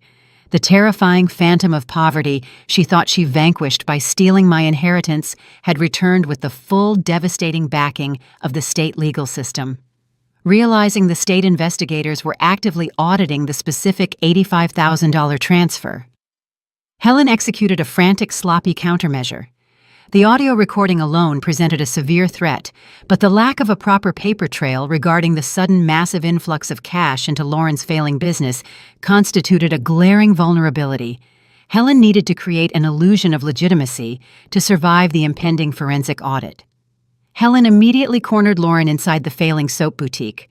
Driven by the primal terror of facing felony fraud charges, Helen drafted a crude, legally binding document. She forced Lauren to sign a fraudulent, backdated promissory note. The fabricated contract outlined specific repayment terms and interest rates, attempting to reclassify the stolen trust funds as a legitimate, authorized business loan rather than an illegal direct gift. Helen desperately hoped the forged document would fool the state auditors into believing the transaction complied with the fiduciary standards of the trust management. She pressured her golden child into committing active conspiracy to cover up the original theft. The desperation quickly radiated outward, targeting the source of the investigation. My mobile phone began exploding with incoming calls from my mother. The caller identification flashed Helen's name repeatedly, lighting up the dark screen in rapid, frantic succession. I silenced the ringer and placed the device on the kitchen counter, refusing to answer. The ignored calls immediately diverted into my voicemail inbox, filling the digital storage with aggressive audio messages. The first voicemail sounded frantic and pleading. "Madison, please pick up the phone," she begged. "The bank froze our accounts. We cannot buy groceries. You have to call the state and tell them this is a huge misunderstanding. You have to fix this right now." The second voicemail arrived 2 hours later, shifting from panic to venomous anger. "How could you do this to your own family, you ungrateful brat?" she screamed into the receiver. "You are trying to destroy your father and me over a petty grudge. Call these investigators off immediately, or you will never step foot in this family again." The third message dropped all pretenses and delivered a direct legal threat. "I know you filed the report, Madison." Lauren signed a promissory note. It was a legal business loan authorized by the trust. You have absolutely no proof of any fraud, and I will sue you for defamation if you do not withdraw the complaint today." I stood in my cramped kitchen, listening to the toxic audio files play through the small speaker. The messages perfectly encapsulated her complete lack of accountability. She continued to blame me for the catastrophic consequences of her own criminal behavior. She firmly believed she could bully her way out of a state felony investigation by deploying the same intimidation tactics she used during family dinners. I did not text her back. I did not return a single phone call. Engaging in a screaming match over the telephone would only provide her with emotional ammunition and surrender my tactical advantage. The strict boundary remained firmly embedded in concrete. I picked up my mobile phone and navigated to the voicemail application. I selected the 3 aggressive audio messages and hit the export button. I attached the audio files to a clean professional email and typed a short, concise message. I forwarded the digital evidence directly to the email address of the lead state investigator assigned to the fraud case. I provided documented, undeniable proof of the ongoing harassment and her frantic attempts to intimidate a primary witness. I hit send and watched the loading bar disappear from the screen. The state possessed the audio confession, the public tax liens, and now the recorded threats. I placed the phone back on the counter and prepared for my next clinical shift. The battle had escalated from a private family dispute into a very public legal nightmare, but the collateral damage was far from over. The suffocating pressure of the frozen bank accounts was about to trigger a devastating physical crisis that would force me back into the same room with the architect of my exile. The severe financial lockdown imposed by the Attorney General triggered a rapid, devastating chain reaction throughout my parents' social circle. The frozen assets forced a sudden embarrassing halt to their carefully curated public lifestyle. Automatic payments bounced, resulting in awkward phone calls from local service providers. They abruptly canceled long-standing commitments to expensive community fundraisers. The facade of comfortable suburban stability cracked, exposing the frantic panic operating underneath. In a tight-knit Midwestern Lutheran community, news travels with a ruthless, suffocating efficiency. The gossip spread rapidly, moving through the crowded pews during Sunday morning services and circulating among the folding tables at crowded church potlucks. The rumor mill magnified the specific details of the state fraud investigation, dissecting my mother's actions with quiet, devastating judgment. The intense social shame manifested as her ultimate paralyzing nightmare. The pristine, perfect family image she had spent decades meticulously constructing was entirely shattered. The neighbors who had politely applauded her grand gesture at the Granite City Festival now stared at her with barely concealed pity and suspicion. The public humiliation stripped away the final layer of her psychological defense. The compounding stress of the public scandal, combined with the crushing terror of the frozen bank accounts, proved too heavy for my father to carry. David had spent his entire life avoiding conflict and retreating into the quiet, predictable routines of his logistics career. The sudden aggressive intrusion of state investigators and the relentless pressure from his panicked wife overloaded his fragile physical system. The severe physical crisis struck late on a Thursday evening. David suffered a mild myocardial infarction. The crushing chest pain and the radiating numbness forced an immediate emergency response. Paramedics rushed him to a prominent cardiac care hospital located in the center of Minneapolis. The emergency medical team successfully stabilized the heart attack, placing 2 stents in his blocked arteries to restore the vital blood flow. He survived the immediate acute danger, but the physiological damage required an intense, rigorous recovery plan. In a brutal twist of dark irony, the primary medical directive following his discharge demanded specialized cardiac physical therapy to rebuild his cardiovascular endurance. I received the frantic notification from an extended aunt who served as the unofficial family dispatcher. The news of the heart attack hit me with a confusing mess of conflicting emotions. The sharp initial spike of genuine terror for his survival tangled deeply with the lingering disgust I harbored regarding his cowardly silence. I still loved the man who taught me how to cast a fishing line on Mila Lax Lake, but I despised the man who watched his wife steal my future and refused to intervene. The dual realities coexisted, creating a painful, heavy knot in my chest. I drove south down the interstate toward Minneapolis, wrestling with the complex boundaries I needed to establish. I arrived at the sprawling hospital complex and navigated the sterile, brightly lit corridors leading to the cardiac recovery ward. I found his room number and stopped in the open doorway. David lay in the elevated hospital bed wearing a thin, faded cotton gown. The pale fluorescent lighting washed the color completely out of his skin, highlighting the deep exhaustion etched into his features. Various heart monitors beeped in a steady, rhythmic sequence, tracking his vital signs. He looked incredibly small and fragile, surrounded by the intimidating medical machinery. Helen was not in the room. The nursing staff informed me she had returned to the suburban house to gather fresh clothes and attempt to sort through the ongoing financial chaos.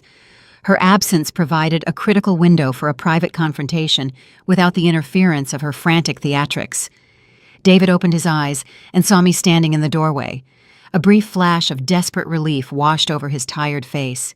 He believed my presence signaled a truce. He thought the severe medical emergency had successfully erased the ugly history of the stolen trust fund and the frozen bank accounts. He expected the dutiful daughter to rush to his bedside, offering comfort and immediate forgiveness. "Madison," he rasped, his voice weak and raspy from the oxygen cannula resting under his nose. "Thank God you came."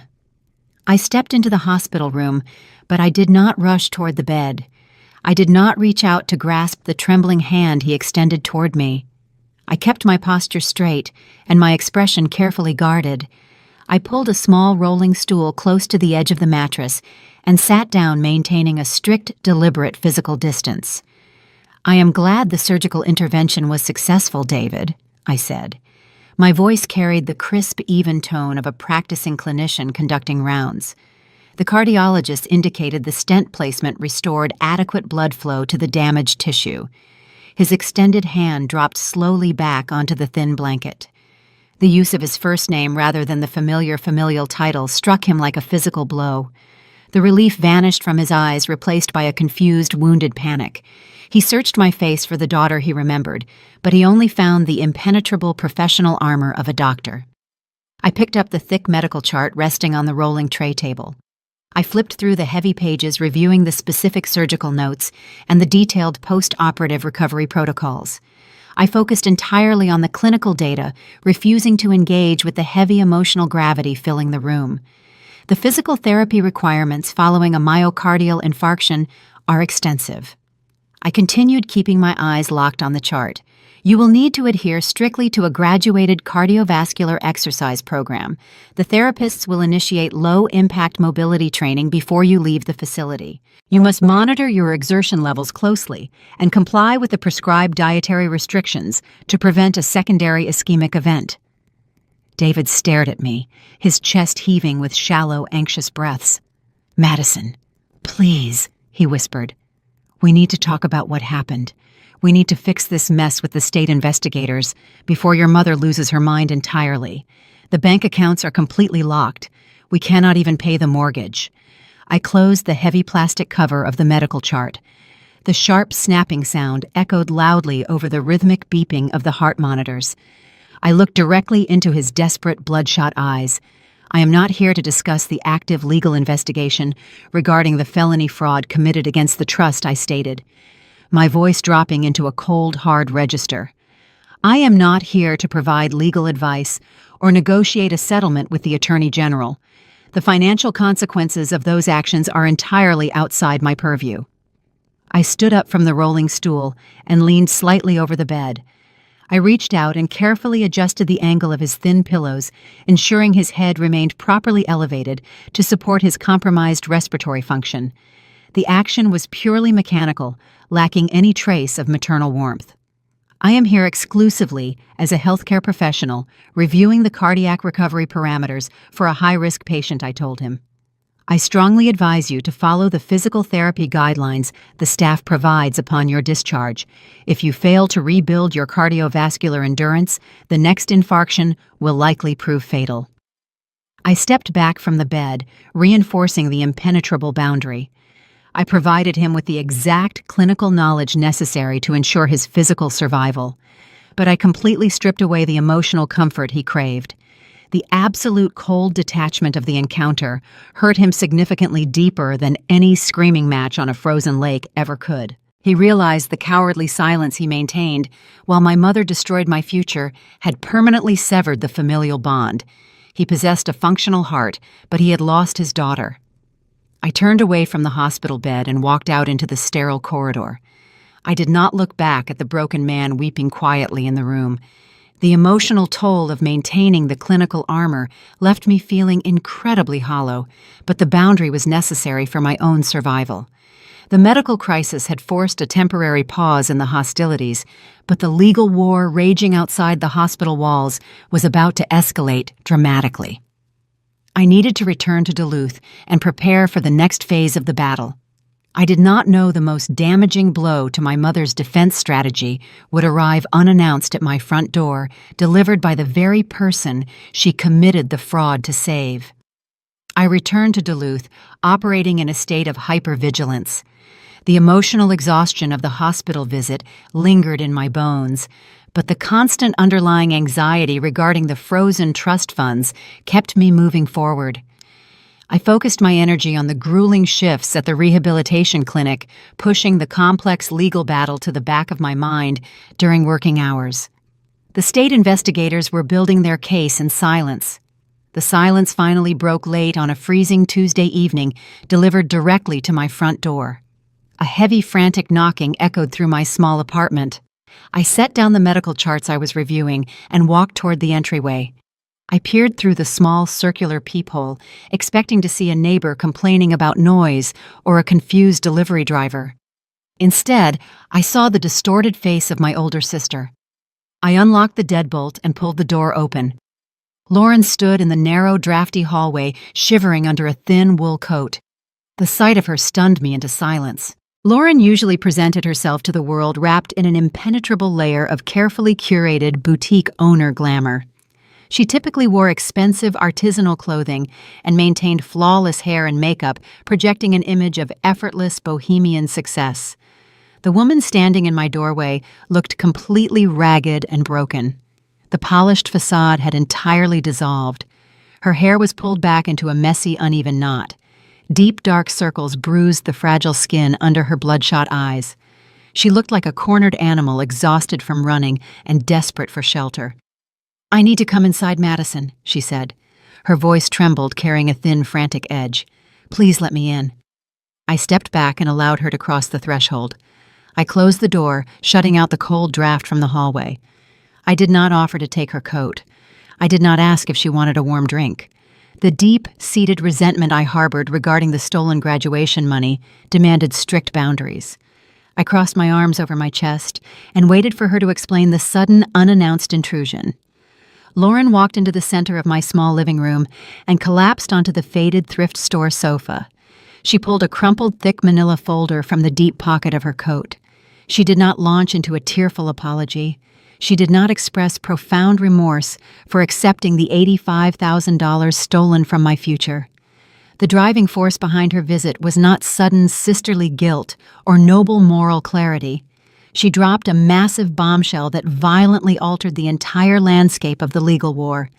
The IRS is not just conducting a standard audit on the boutique, she choked out. The tears spilled over her eyelashes, smearing her old makeup.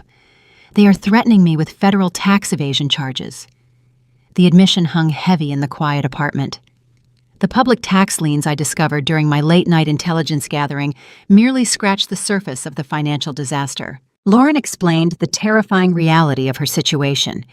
The federal government discovered that she had systematically collected payroll taxes from her part-time employees, but intentionally failed to remit those funds to the Treasury. She used the withheld tax money to cover her mounting commercial lease payments, attempting to keep the failing soap boutique afloat. The blatant misappropriation of federal tax revenue elevated the situation from a messy civil collection issue into a severe criminal offense. "The agents told me the penalty includes mandatory prison time," she whispered. The sheer terror of federal incarceration radiated from her shaking hands. "They warned me the investigation is expanding to review the sudden influx of cash deposited into the business accounts last summer. The $85,000 transfer my mother executed to save Lauren from bankruptcy had firmly locked the golden child into the center of a federal target. Helen's desperate maneuver to protect her favorite daughter had inadvertently triggered the exact catastrophic outcome she sacrificed my inheritance to prevent. Lauren opened the crumpled manila folder resting on her lap. She pulled out a single sheet of paper and held it out toward me. I uncrossed my arms and took the document. I stared at a photocopy of a formal promissory note. The legal phrasing outlined a specific business loan agreement transferring exactly $85,000 from the Generations Skipping Trust directly into the boutique operating accounts. The contract detailed strict repayment terms and accrued interest rates. It was designed to look like a perfectly legitimate authorized fiduciary transaction. I checked the signature line at the bottom of the page. Lauren's signature sat right next to the forged signature my mother used to authorize the transfer. I checked the date printed at the top of the contract. The date indicated the loan agreement was executed 3 months prior to the Granite City Festival. "I know it is fake," Lauren said. Her voice dropped into a low, ashamed whisper. "Mom forced me to sign it 3 weeks ago, right after the state froze her bank accounts. She was terrified of the impending forensic audit. She cornered me in the back room of the boutique and demanded I sign the backdated note. She said it was the only way to prove the money was a legitimate business loan authorized by the trust parameters. She said it would save both of us. The panic forgery Helen attempted to execute finally surfaced. She tried to construct a fraudulent paper shield to deflect the state investigators. She pressured her own daughter into committing active criminal conspiracy to cover up the original theft. But Lauren did not remain loyal to the architect of the crime. The looming threat of a federal prison cell shattered the toxic alliance between the golden child and the desperate mother. I already turned the original document over to the state investigator in St. Paul. Lauren confessed. The admission struck me with the force of a physical blow. The golden child had completely defected. Lauren sacrificed her own mother to save herself. "I hired a defense attorney with the last remaining credit limit on my personal cards," she explained. "My lawyer contacted the Attorney General office and arranged a meeting.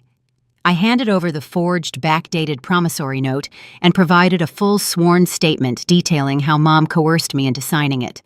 I gave them everything they needed to prove the premeditated fraud." She paused, taking a ragged, shallow breath. "I did it in exchange for personal immunity regarding the state fraud charges. The federal tax evasion is still pending, but the state investigator agreed to grant me full immunity for the trust manipulation if I testified against Mom. The golden child facade had entirely cracked. Lauren was not a malicious villain plotting my downfall. She was hopelessly incompetent, stripped of all resilience and moral courage because she was never allowed to fail naturally. When faced with the terrifying reality of federal prison, she panicked and threw the woman who enabled her directly under the bus. I looked down at the photocopy of the forged document in my hands. The paper represented the ultimate destruction of Helen's legal defense. The state possessed the audio recording capturing the original forgery, and they now possess the physical evidence of the panic forgery supported by the sworn testimony of a co-conspirator. The legal trap was completely sealed. I carried the document into the small kitchen and placed it on the counter. I pulled 2 mugs from the cupboard and poured dark, bitter coffee from the pot I brewed earlier. I walked back into the living room and handed a mug to my sister. We sat at the small, scuffed kitchen table, staring at each other across the narrow space. The profound silence between us carried the heavy weight of 25 years of manipulated family dynamics.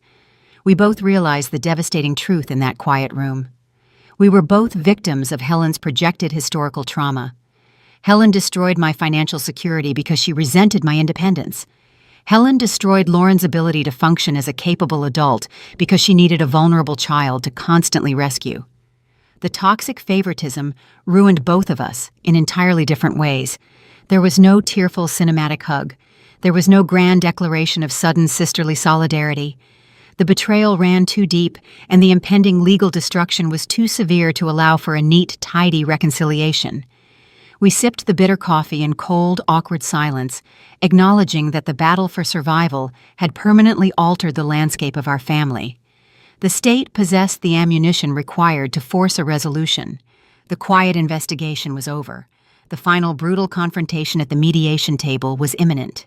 The cold, awkward survival pact formed at my kitchen table quickly gave way to the rigid procedural demands of the state. The Attorney General office possessed overwhelming evidence of elder financial exploitation and active fiduciary fraud. The assigned prosecutors held the power to drag my mother through a highly publicized, grueling criminal trial that would end with a felony conviction and mandatory prison time. However, the state investigators recognized the severe vulnerability of the primary victim. Ingrid was deceased. The stolen assets belonged to a complicated generation skipping trust. To avoid the massive expenditure of taxpayer resources required for a protracted trial, the state mandated a brutal binding mediation session. The goal was to force immediate financial restitution and secure my mother's permanent removal from all fiduciary roles under the explicit threat of imminent criminal prosecution if the negotiations failed. I drove the long, monotonous stretch of highway south toward the state capitol in St. Paul. The mediation occurred inside a sprawling government office building located a few blocks from the Capitol Dome. I walked into the designated conference room. The space felt deliberately sterile and intimidating. The walls were painted a flat, institutional gray. A massive, polished mahogany table dominated the center of the room, surrounded by heavy leather executive chairs. The harsh fluorescent lights overhead buzzed with a low, annoying frequency, stripping the room of any warmth or comfort. I took my seat on one side of the long table. The retired investigator from my rehabilitation clinic, Arthur Vance, sat directly beside me. He agreed to attend the session, functioning as my unofficial tactical advisor. His presence provided a steady grounding force. A stern former district court judge acting as the state-appointed mediator sat at the head of the table. He reviewed a thick stack of manila folders, projecting an aura of absolute unyielding authority. The heavy wooden door opened and my parents walked into the conference room. David looked awful. The physical toll of his recent myocardial infarction was undeniable. He walked with a slow, shuffling gait, looking fragile and completely exhausted. He kept his eyes locked on the carpet, refusing to look in my direction. He took a seat near the corner of the table, shrinking into the heavy leather chair as if he wanted to disappear completely. Helen, however, projected a completely different energy. She walked into the room radiating a tense defensive arrogance. She wore a sharp-tailored blazer and carried an expensive designer handbag. She sat down directly across from me. She offered a tight, rigid smile that failed to reach her eyes. She was attempting to project the image of an aggrieved mother forced to endure a petty misunderstanding initiated by an ungrateful daughter. A sharp, aggressive defense attorney sat down next to Helen. My mother had hired a prominent local litigator, clearly funding the expensive retainer fee by maxing out high-interest credit cards since her primary banking accounts remained frozen by the state. The lawyer opened his leather briefcase and arranged a stack of legal briefs on the mahogany table with practiced theatrical precision. The mediator called the session to order.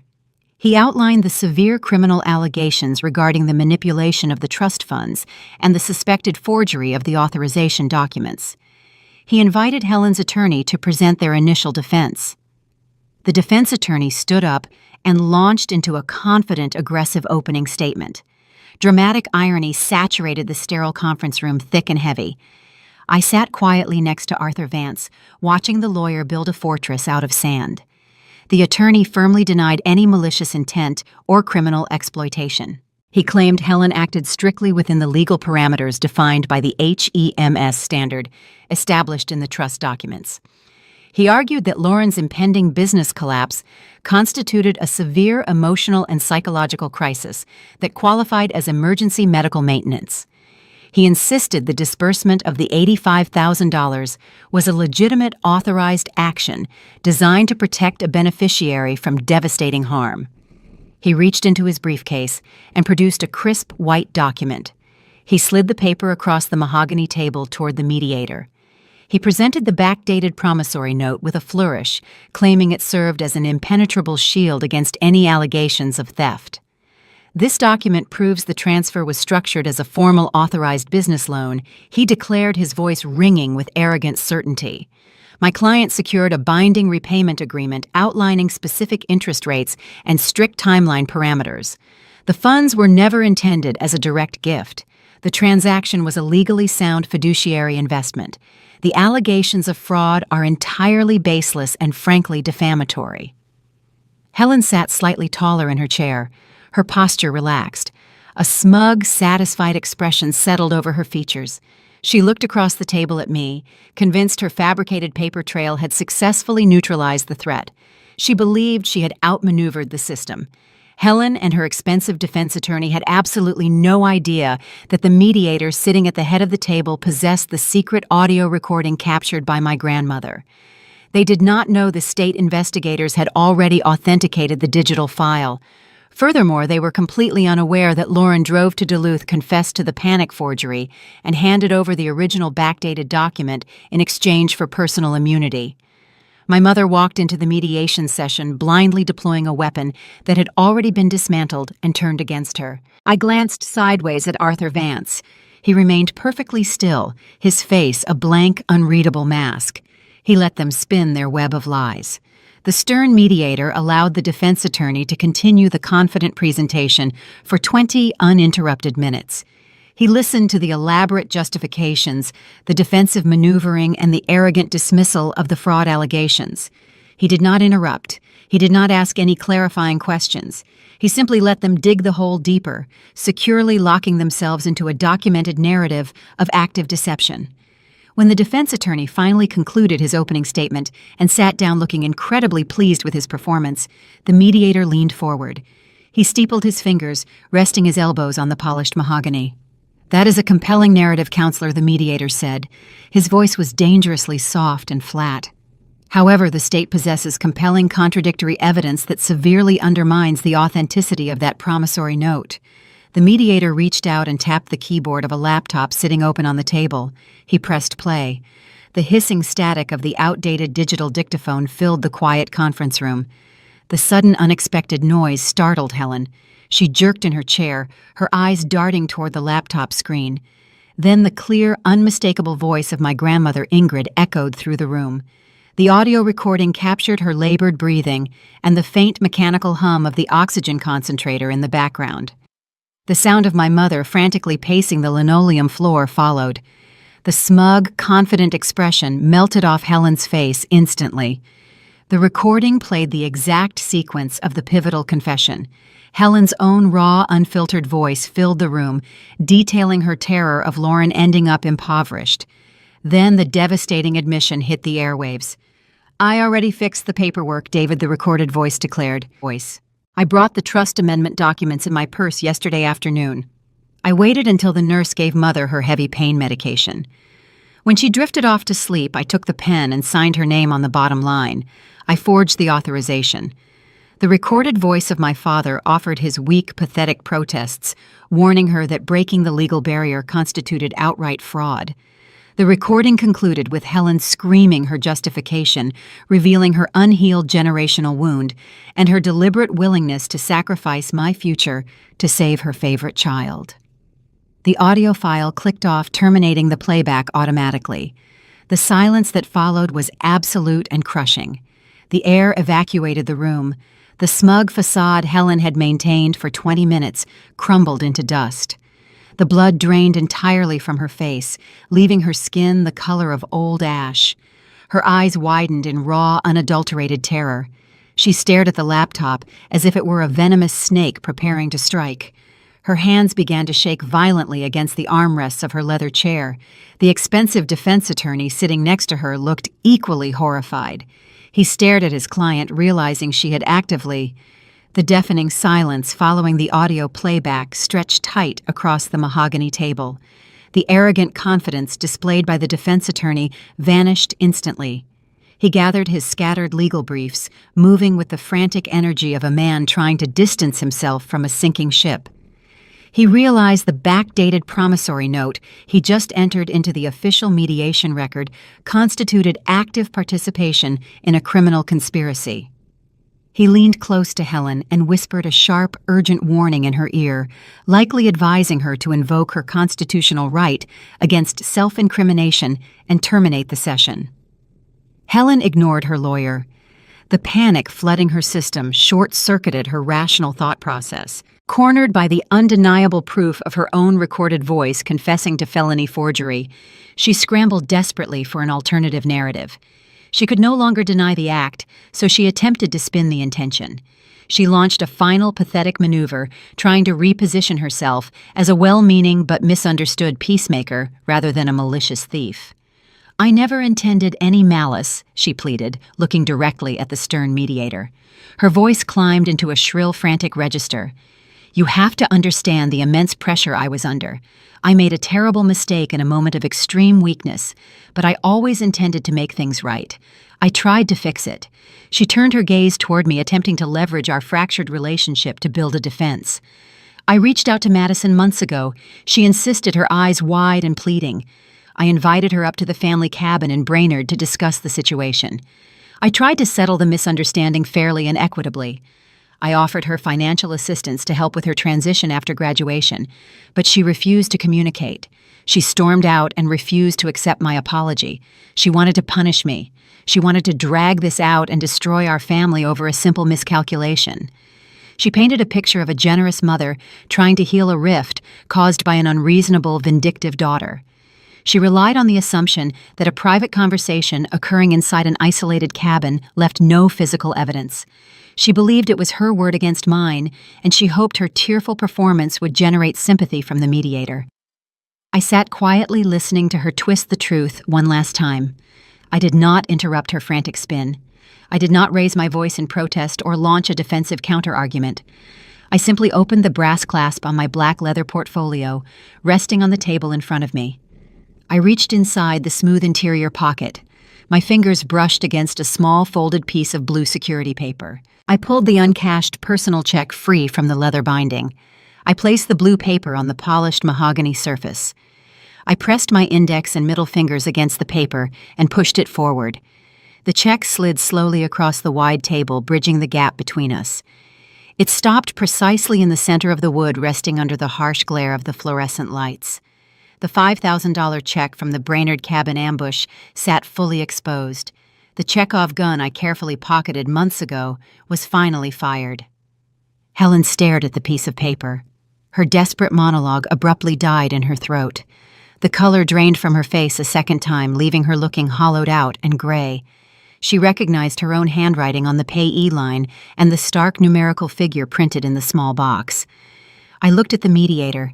My voice remained calm, steady, and entirely devoid of emotion. My mother did not offer me financial assistance to help with my post-graduation transition. I explained maintaining direct eye contact with the former judge. She summoned me to an isolated cabin shortly after she realized I discovered the theft. She offered me that specific $5,000 check, demanding I accept it as a settlement to put the ugliness behind us. She attempted to purchase my silence for pennies on the dollar. I tapped the table next to the uncashed check. I never deposited the funds. I retained the document because it represents physical proof of an attempted bribe. It demonstrates a clear consciousness of guilt. She knew exactly what she stole, and she attempted an illegal payoff to prevent me from contacting the state authorities. The mediator leaned forward and examined the physical check. He cross-referenced the date written on the top right corner with the timeline established in the state investigation file. The chronological alignment perfectly corroborated my narrative. The attempted bribe occurred immediately following the discovery of the forged trust documents. The defense attorney let out a long, defeated sigh. He dropped his pen onto his legal pad. The physical evidence of bribery shattered the final lingering remnants of Helen's defense. The narrative of the well-intentioned peacemaker collapsed completely. The undeniable weight of the trapped reality finally crushed my mother. The defensive armor she maintained for decades broke apart. She did not cry with the calculated, performative tears she used to manipulate my father. She broke down in a messy, pathetic, sobbing collapse. Her shoulders heaved violently as the harsh, ugly truth crashed over her. She realized she had destroyed her entire family. She forged documents, manipulated her husband, alienated her daughters, and invited a catastrophic state fraud investigation into her home. And she did it all to cure a deep, terrifying childhood wound that was never my responsibility to fix. She sacrificed my future, attempting to heal the ghost of a destitute dairy farm girl who lost everything 30 years ago. The realization that her desperate need for control turned her into the exact same monster she feared her entire life broke her mind. "I am so sorry, Madison." She wept, burying her face in her hands. The muffled words drifted across the table. "I was so terrified. I was just so terrified of Lauren ending up with nothing. I thought you were strong enough to survive it. I am so sorry." I sat in the heavy leather chair and listened to the broken apology. I looked at the sobbing woman across the table and I felt absolutely nothing. The deep burning rage I carried for months had burned itself out, leaving a cold, empty void. I did not feel a sudden surge of cinematic forgiveness. I did not feel the urge to stand up, walk around the table, and offer a comforting embrace. The apology was genuine, but it was entirely insufficient. Understanding the root cause of her trauma did not erase the devastating impact of her abuse. Her fear did not justify stealing my inheritance. I kept my face perfectly still, resembling a mask carved from cold stone. I looked at the mediator, bypassing the weeping woman completely.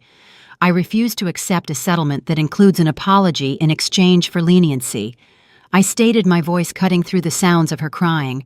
I demand full financial restitution of the stolen $85,000, including all accumulated legal fees and associated penalties. Furthermore, I demand her permanent removal from all current and future fiduciary roles regarding any family trusts or estates. If the defense rejects these mandatory terms, I am fully prepared to cooperate with the Attorney General in a public criminal prosecution for felony forgery and elder financial exploitation. The demands hung in the air, uncompromising and absolute.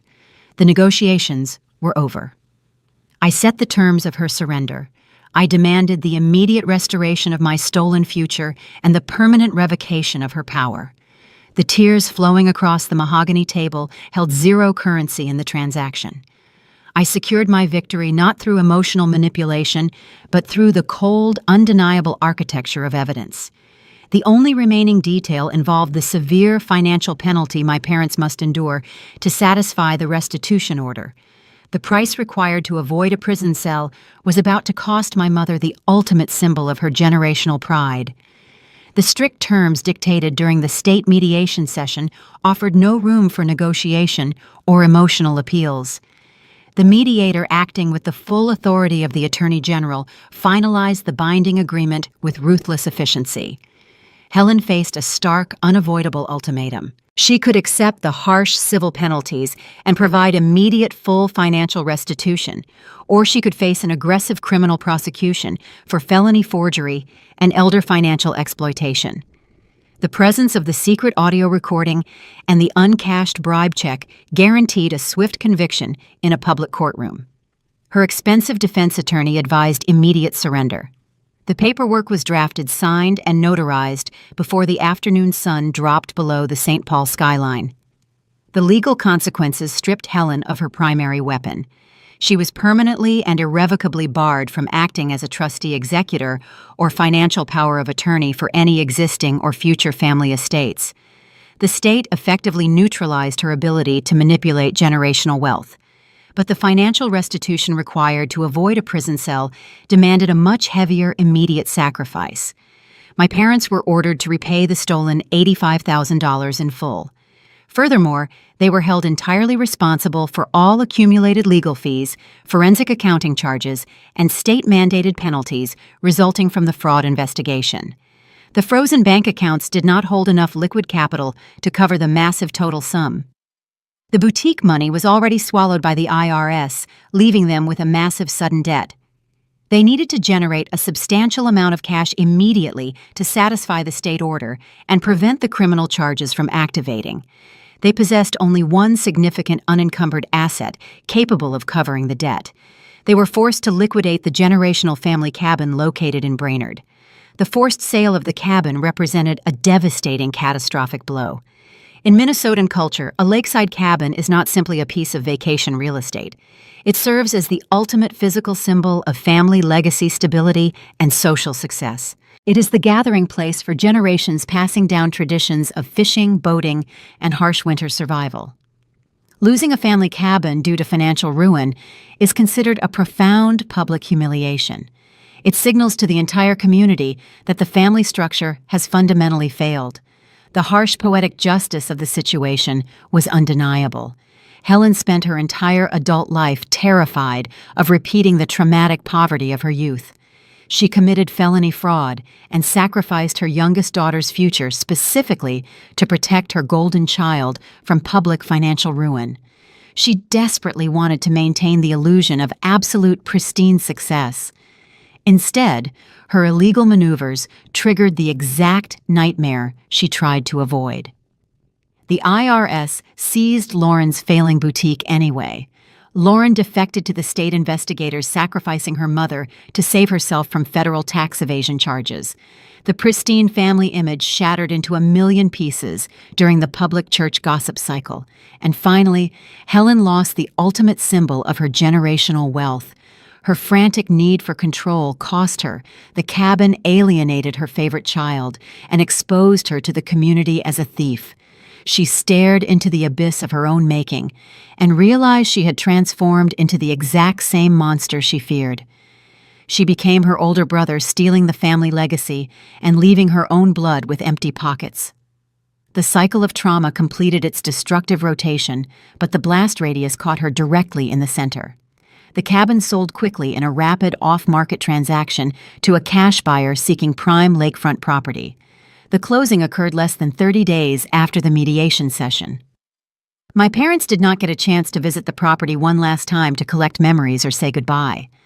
The state oversaw the swift liquidation, ensuring the proceeds satisfied the legal requirements before any funds were diverted elsewhere. A week after the closing documents were finalized, I sat alone in my cramped Duluth apartment. The harsh glow of my laptop screen illuminated the dark living room. I logged into my newly established secure banking portal. The digital ledger displayed a massive incoming wire transfer. The numbers sitting in the available balance column read exactly $85,000. The stolen trust fund was finally restored. The state-mandated restitution arrived, delivering the exact amount my grandfather Lars intended for my graduation. I stared at the glowing numbers for a long time. The sudden influx of capital felt incredibly heavy. It did not feel like a triumphant cinematic victory or a sudden lottery jackpot. It felt like holding the remaining ashes of a burned-down house. I opened a second browser window and navigated to my federal student loan servicing portal. The crushing six-figure balance dominated the center of the screen, demanding its pound of flesh. The minimum monthly payments had been slowly draining my meager physical therapy paychecks for months, keeping me trapped in a cycle of constant anxiety. I linked the new secure banking account to the loan servicer portal. I typed $85,000 into the custom payment box. The digital interface asked me to confirm the massive transaction, warning me that the payment was final and could not be reversed. I did not hesitate. I moved my finger over the trackpad and clicked the submit button. I executed the transfer with one single heavy keystroke. The digital confirmation screen flashed bright green, indicating the transaction was processing. The massive chunk of my medical school debt vanished instantly, erasing years of compounded interest and grueling financial anxiety. My grandfather's original intention was finally fulfilled. The safety net he designed to launch my career successfully deployed. I closed the laptop and sat in the quiet, dark apartment, listening to the wind howling off Lake Superior. The crushing weight of the student loans lifted off my shoulders, leaving me feeling lighter than I had in years. But the emotional cost of the victory lingered in the cold room. I won the war. I secured my financial freedom and permanently dismantled my mother's toxic control. I survived the brutal legal battle and emerged victorious. But I had to burn my own family to the ground to achieve it. The inheritance was restored, but the parents who raised me were gone. The sister I grew up with was a stranger. The childhood cabin was sold to a faceless buyer. I stood completely alone on the battlefield, holding the reclaimed territory. I needed to figure out how to build a new life entirely outside the shadow of the wreckage I left behind. The hardest part of surviving the fire was deciding what to do with the empty space it created. Spring arrives late in northern Minnesota. 6 months have passed since the ruthless mediation settlement forced my family into a permanent fracture. Lake Superior is finally shedding its thick winter armor. The local residents call the annual phenomenon ice out. It is not a gentle or quiet thaw. The thick frozen crust fractures under the shifting deep water currents, sending massive jagged blue shards crashing against the rocky shoreline. The noise is constant and deafening, resembling the harsh sound of shattering glass and grinding metal. I stand on the pebble beach early in the morning, holding a steaming cup of dark roast coffee. I let the freezing wind whip my hair across my face. I watch the chaos unfold on the water and find a strange, deep comfort in the noisy destruction. The lake is tearing its own rigid surface apart so it can breathe again. I turn away from the turbulent shoreline and walk toward the gravel shoulder of the coastal highway. My new vehicle sits parked facing the rising sun. It is a customized commercial transit van painted in a crisp, clean white. The side panels display the sleek, modern logo for my newly established independent mobile physical therapy practice. After paying off the crushing bulk of my student loans with the recovered trust funds, I utilized my remaining personal savings to purchase the specialized vehicle. I spent the last few months outfitting the spacious cargo area with foldable treatment tables, high-grade resistance equipment, and advanced diagnostic tools. I am no longer grinding through 50-hour shifts at the downtown rehabilitation clinic. I dictate my own clinical hours and manage my own patient roster. I travel directly to my clients, offering specialized recovery regimens in the comfort and privacy of their own homes. The contrast between my current reality and my sister's former business venture is profound. Lauren built her artisanal soap boutique on a foundation of unpaid tax liens and familial fraud. I built my medical practice on a foundation of rigorous academic training and hard-won legal justice. I am the sole undisputed architect of my career. My thriving independence stands in sharp, devastating contrast to the bleak reality my parents currently navigate. The fallout from the state investigation left permanent ugly scars on their daily existence. They vacated their sprawling generational property in Brainerd and sold their primary suburban house to cover the severe financial restitution orders. Helen and David relocated to a cramped, downsized condominium on the noisy outskirts of Minneapolis. The tight-knit Lutheran community they once ruled turned their backs on them, creating a cold, impenetrable social quarantine. My mother spends her days managing a strict, tight budget while dealing with the lingering penalties from the federal tax audits. The pristine public image she committed felony forgery to protect is entirely dead. David recovers from his cardiac incident in quiet, heavy isolation. He attends his own physical therapy sessions at a sterile, crowded strip mall clinic because they can no longer afford premium healthcare services. He traded his comfortable logistics career and his quiet weekends on the ice for a life trapped inside a small box with a frantic, disgraced wife. Lauren also faces a harsh, unforgiving new terrain. My older sister traded her expensive bohemian wardrobe for a stiff polyester uniform vest. She works a basic retail position at a local big-box hardware store. She spends her shifts folding inventory, operating a cash register, and dealing with impatient customers for an hourly wage. For the first time in her 28 years, she is navigating the world without a financial safety net. She cannot call our mother to forge a document or steal a trust fund to rescue her from a difficult week. The transition is undeniably awkward and painful for her. Yet in a strange, twisted way, the collapse of her fake empire is the best thing that ever happened to her. She is finally learning the fundamental mechanics of independent survival. The golden child illusion burned away, leaving behind a woman forced to engage with raw, necessary reality. I climb into the driver's seat of my mobile clinic and turn the ignition key. The engine roars to life, smooth and powerful. I check the scheduled appointments on my digital itinerary. My first stop today represents the ultimate culmination of this entire bitter journey. I steer the van down the coastal highway, driving straight toward the Northern Pines Assisted Living Center. It is the exact same medical facility where my grandmother Ingrid spent her final days. It is the place where she hid an outdated digital recorder inside a cardboard box of knitting supplies to save my future. I park the branded van near the main entrance and gather my heavy canvas medical bag. I walk through the automatic sliding glass doors. The lobby still smells of industrial pine floor cleaner and the faint aroma of overcooked soup from the cafeteria. That distinct scent used to trigger a profound, heavy grief in my chest, reminding me of the wedding ring my father stole and the isolation my grandmother endured. Today, the aroma evokes a quiet, soaring triumph. I walk past the front reception desk and greet the administrative staff. A familiar face steps out from the nearby nursing station. Jeanette, the veteran caregiver who first tried to call me last year, stops in her tracks. She looks at my professional medical scrubs and the embroidered logo on my jacket. Her tired eyes widen with genuine, delighted surprise. I am not arriving today as a helpless, grieving granddaughter searching for abandoned possessions in a dusty storage closet. I am arriving as a victorious doctor fulfilling my very first corporate contract. The facility administration hired my independent practice to provide specialized mobility therapies for their high-risk memory care residents. I walk down the brightly lit corridor, carrying my diagnostic tools. I pass the specific room where Ingrid used to sit in her cardigan, staring out the window at the snow. A new resident occupies the space now, but the legacy of my grandmother remains permanently woven into the foundation of my life. I step into the common therapeutic area and begin my clinical work.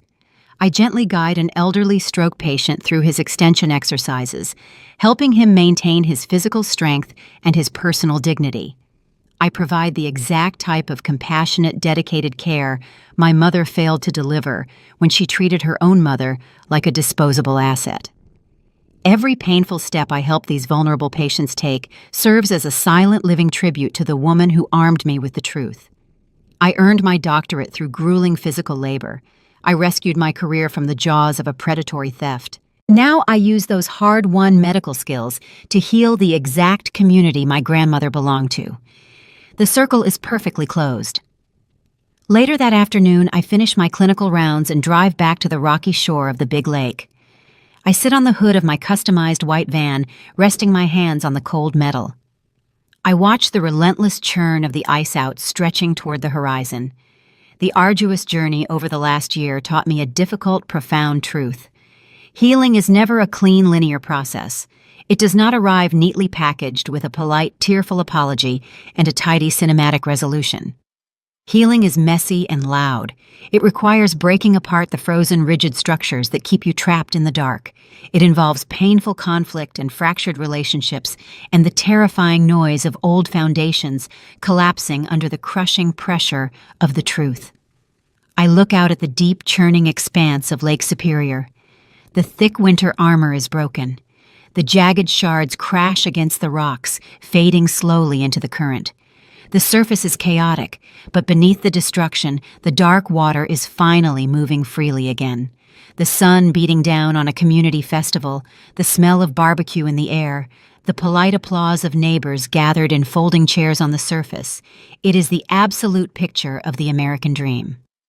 But as we reflect on Madison's story, the microphone feedback echoing across that Minnesota park sounds less like a celebration and more like a warning siren.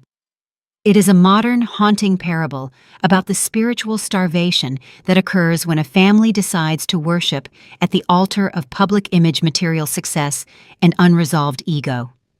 When we peer beneath the frozen surface of this tragic family dynamic, we are forced to confront uncomfortable truths about how we raise our children today. In our culture, parents are placed under an immense, suffocating pressure to curate a flawless narrative of success. We are taught to measure our worth by our children's achievements, our financial portfolios, and the pristine generational properties we possess. But Madison's journey offers a profound roadmap for spiritual correction, revealing crucial lessons on cultivating wisdom, deep emotional morality, and true resilience within the home. The first and most pervasive trap we see is the illusion of the ego embodied by Helen. Helen is not a cartoon villain. She is a woman deeply wounded by her own past, carrying the untreated trauma of losing her family farm to a favored brother. But instead of doing the difficult spiritual work of healing her own inner child, she projected her terror of poverty onto her daughters. She attempted to rewrite her own history by saving her eldest daughter Lauren at the direct expense of her youngest. As parents, this is our greatest caution. Your children are not your redemption projects. They are independent souls on their own unique journeys, not second chances for you to fix your past mistakes. Conscious, emotionally aware.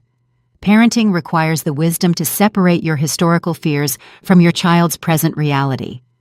When we fail to confront our own shadows, our deep insecurities, our fears of scarcity, our unresolved childhood wounds, we inevitably and often violently pass them down to our children. This brings us to the spiritual cruelty of oversaving. In modern American culture, we have popularized a dangerous phenomenon, snowplow parenting.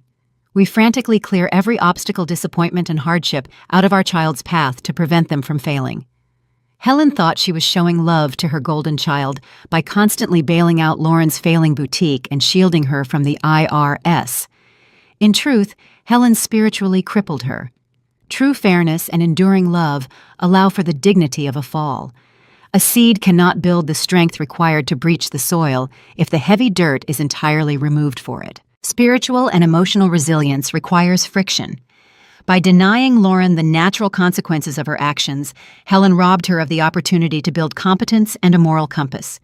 When we constantly rescue our children from their own mistakes, we leave them fragile, hollow, and deeply vulnerable to the realities of the world. Allowing a child to fail and standing steadily beside them to guide them through the uncomfortable process of getting back up is one of the highest forms of parental devotion within a traditional family structure. Conversely, we must also examine the profound sin of complicity represented by David. He watched his wife commit felony fraud against his own mother and steal from his own daughter, yet he simply stared at his boots. He convinced himself that avoiding a volatile argument with his wife was synonymous with keeping the peace. But spiritual wisdom dictates that a peace maintained by ignoring injustice is not peace at all. It is simply cowardice. A harmonious home built on secrets, stolen funds, and silent suffering is nothing more than a house of cards. Parents are the moral architects of the family. We must model moral courage for our children, which means standing up for what is right, even when it threatens our own comfort. Morality is not a passive state of quietness. It is an active daily practice of defending the truth. This story ultimately asks us to redefine what we consider valuable. The family cabin in Brainerd served as the ultimate symbol of the family's social standing. Helen was willing to destroy her youngest daughter's future and break state laws just to prevent her community from seeing that her eldest daughter was failing. In the end, her obsession with maintaining a wealthy, successful image cost her the very symbol she committed fraud to protect. We must stop teaching our children that their worth is tied to what they own, what they wear, or how they appear to the neighbors. True, enduring wealth is found only in character integrity and authenticity. When we prioritize the appearance of success over the substance of morality, we build a life that can be shattered by a single recorded truth. Stories like Madison's are not just tales of betrayal and legal retribution. They are mirrors holding up the uncomfortable, hidden realities of our own lives. They challenge us to look at the dynamics playing out across our own dining room tables. If you find yourself captivated by these complex journeys from brokenness to empowerment, and if you want to explore the deep psychological truths hidden within family structures, I encourage you to follow our channel, Maria Tells Stories. Join our community as we continue to unravel the tangled webs of human nature, seeking not just justice, but profound emotional liberation.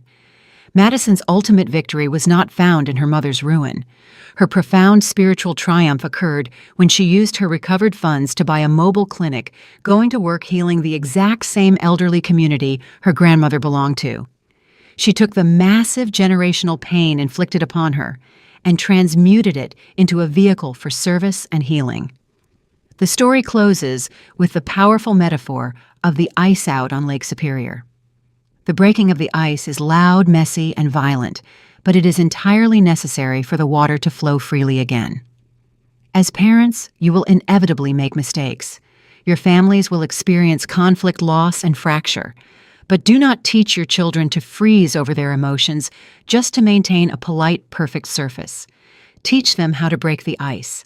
Teach them that healing is a loud, messy process of accountability and truth-telling.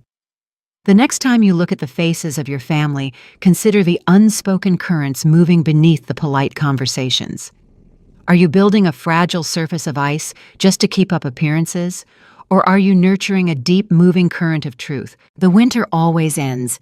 The question is, when the warmth finally comes and the pressure builds, what will be revealed when your own ice begins to break?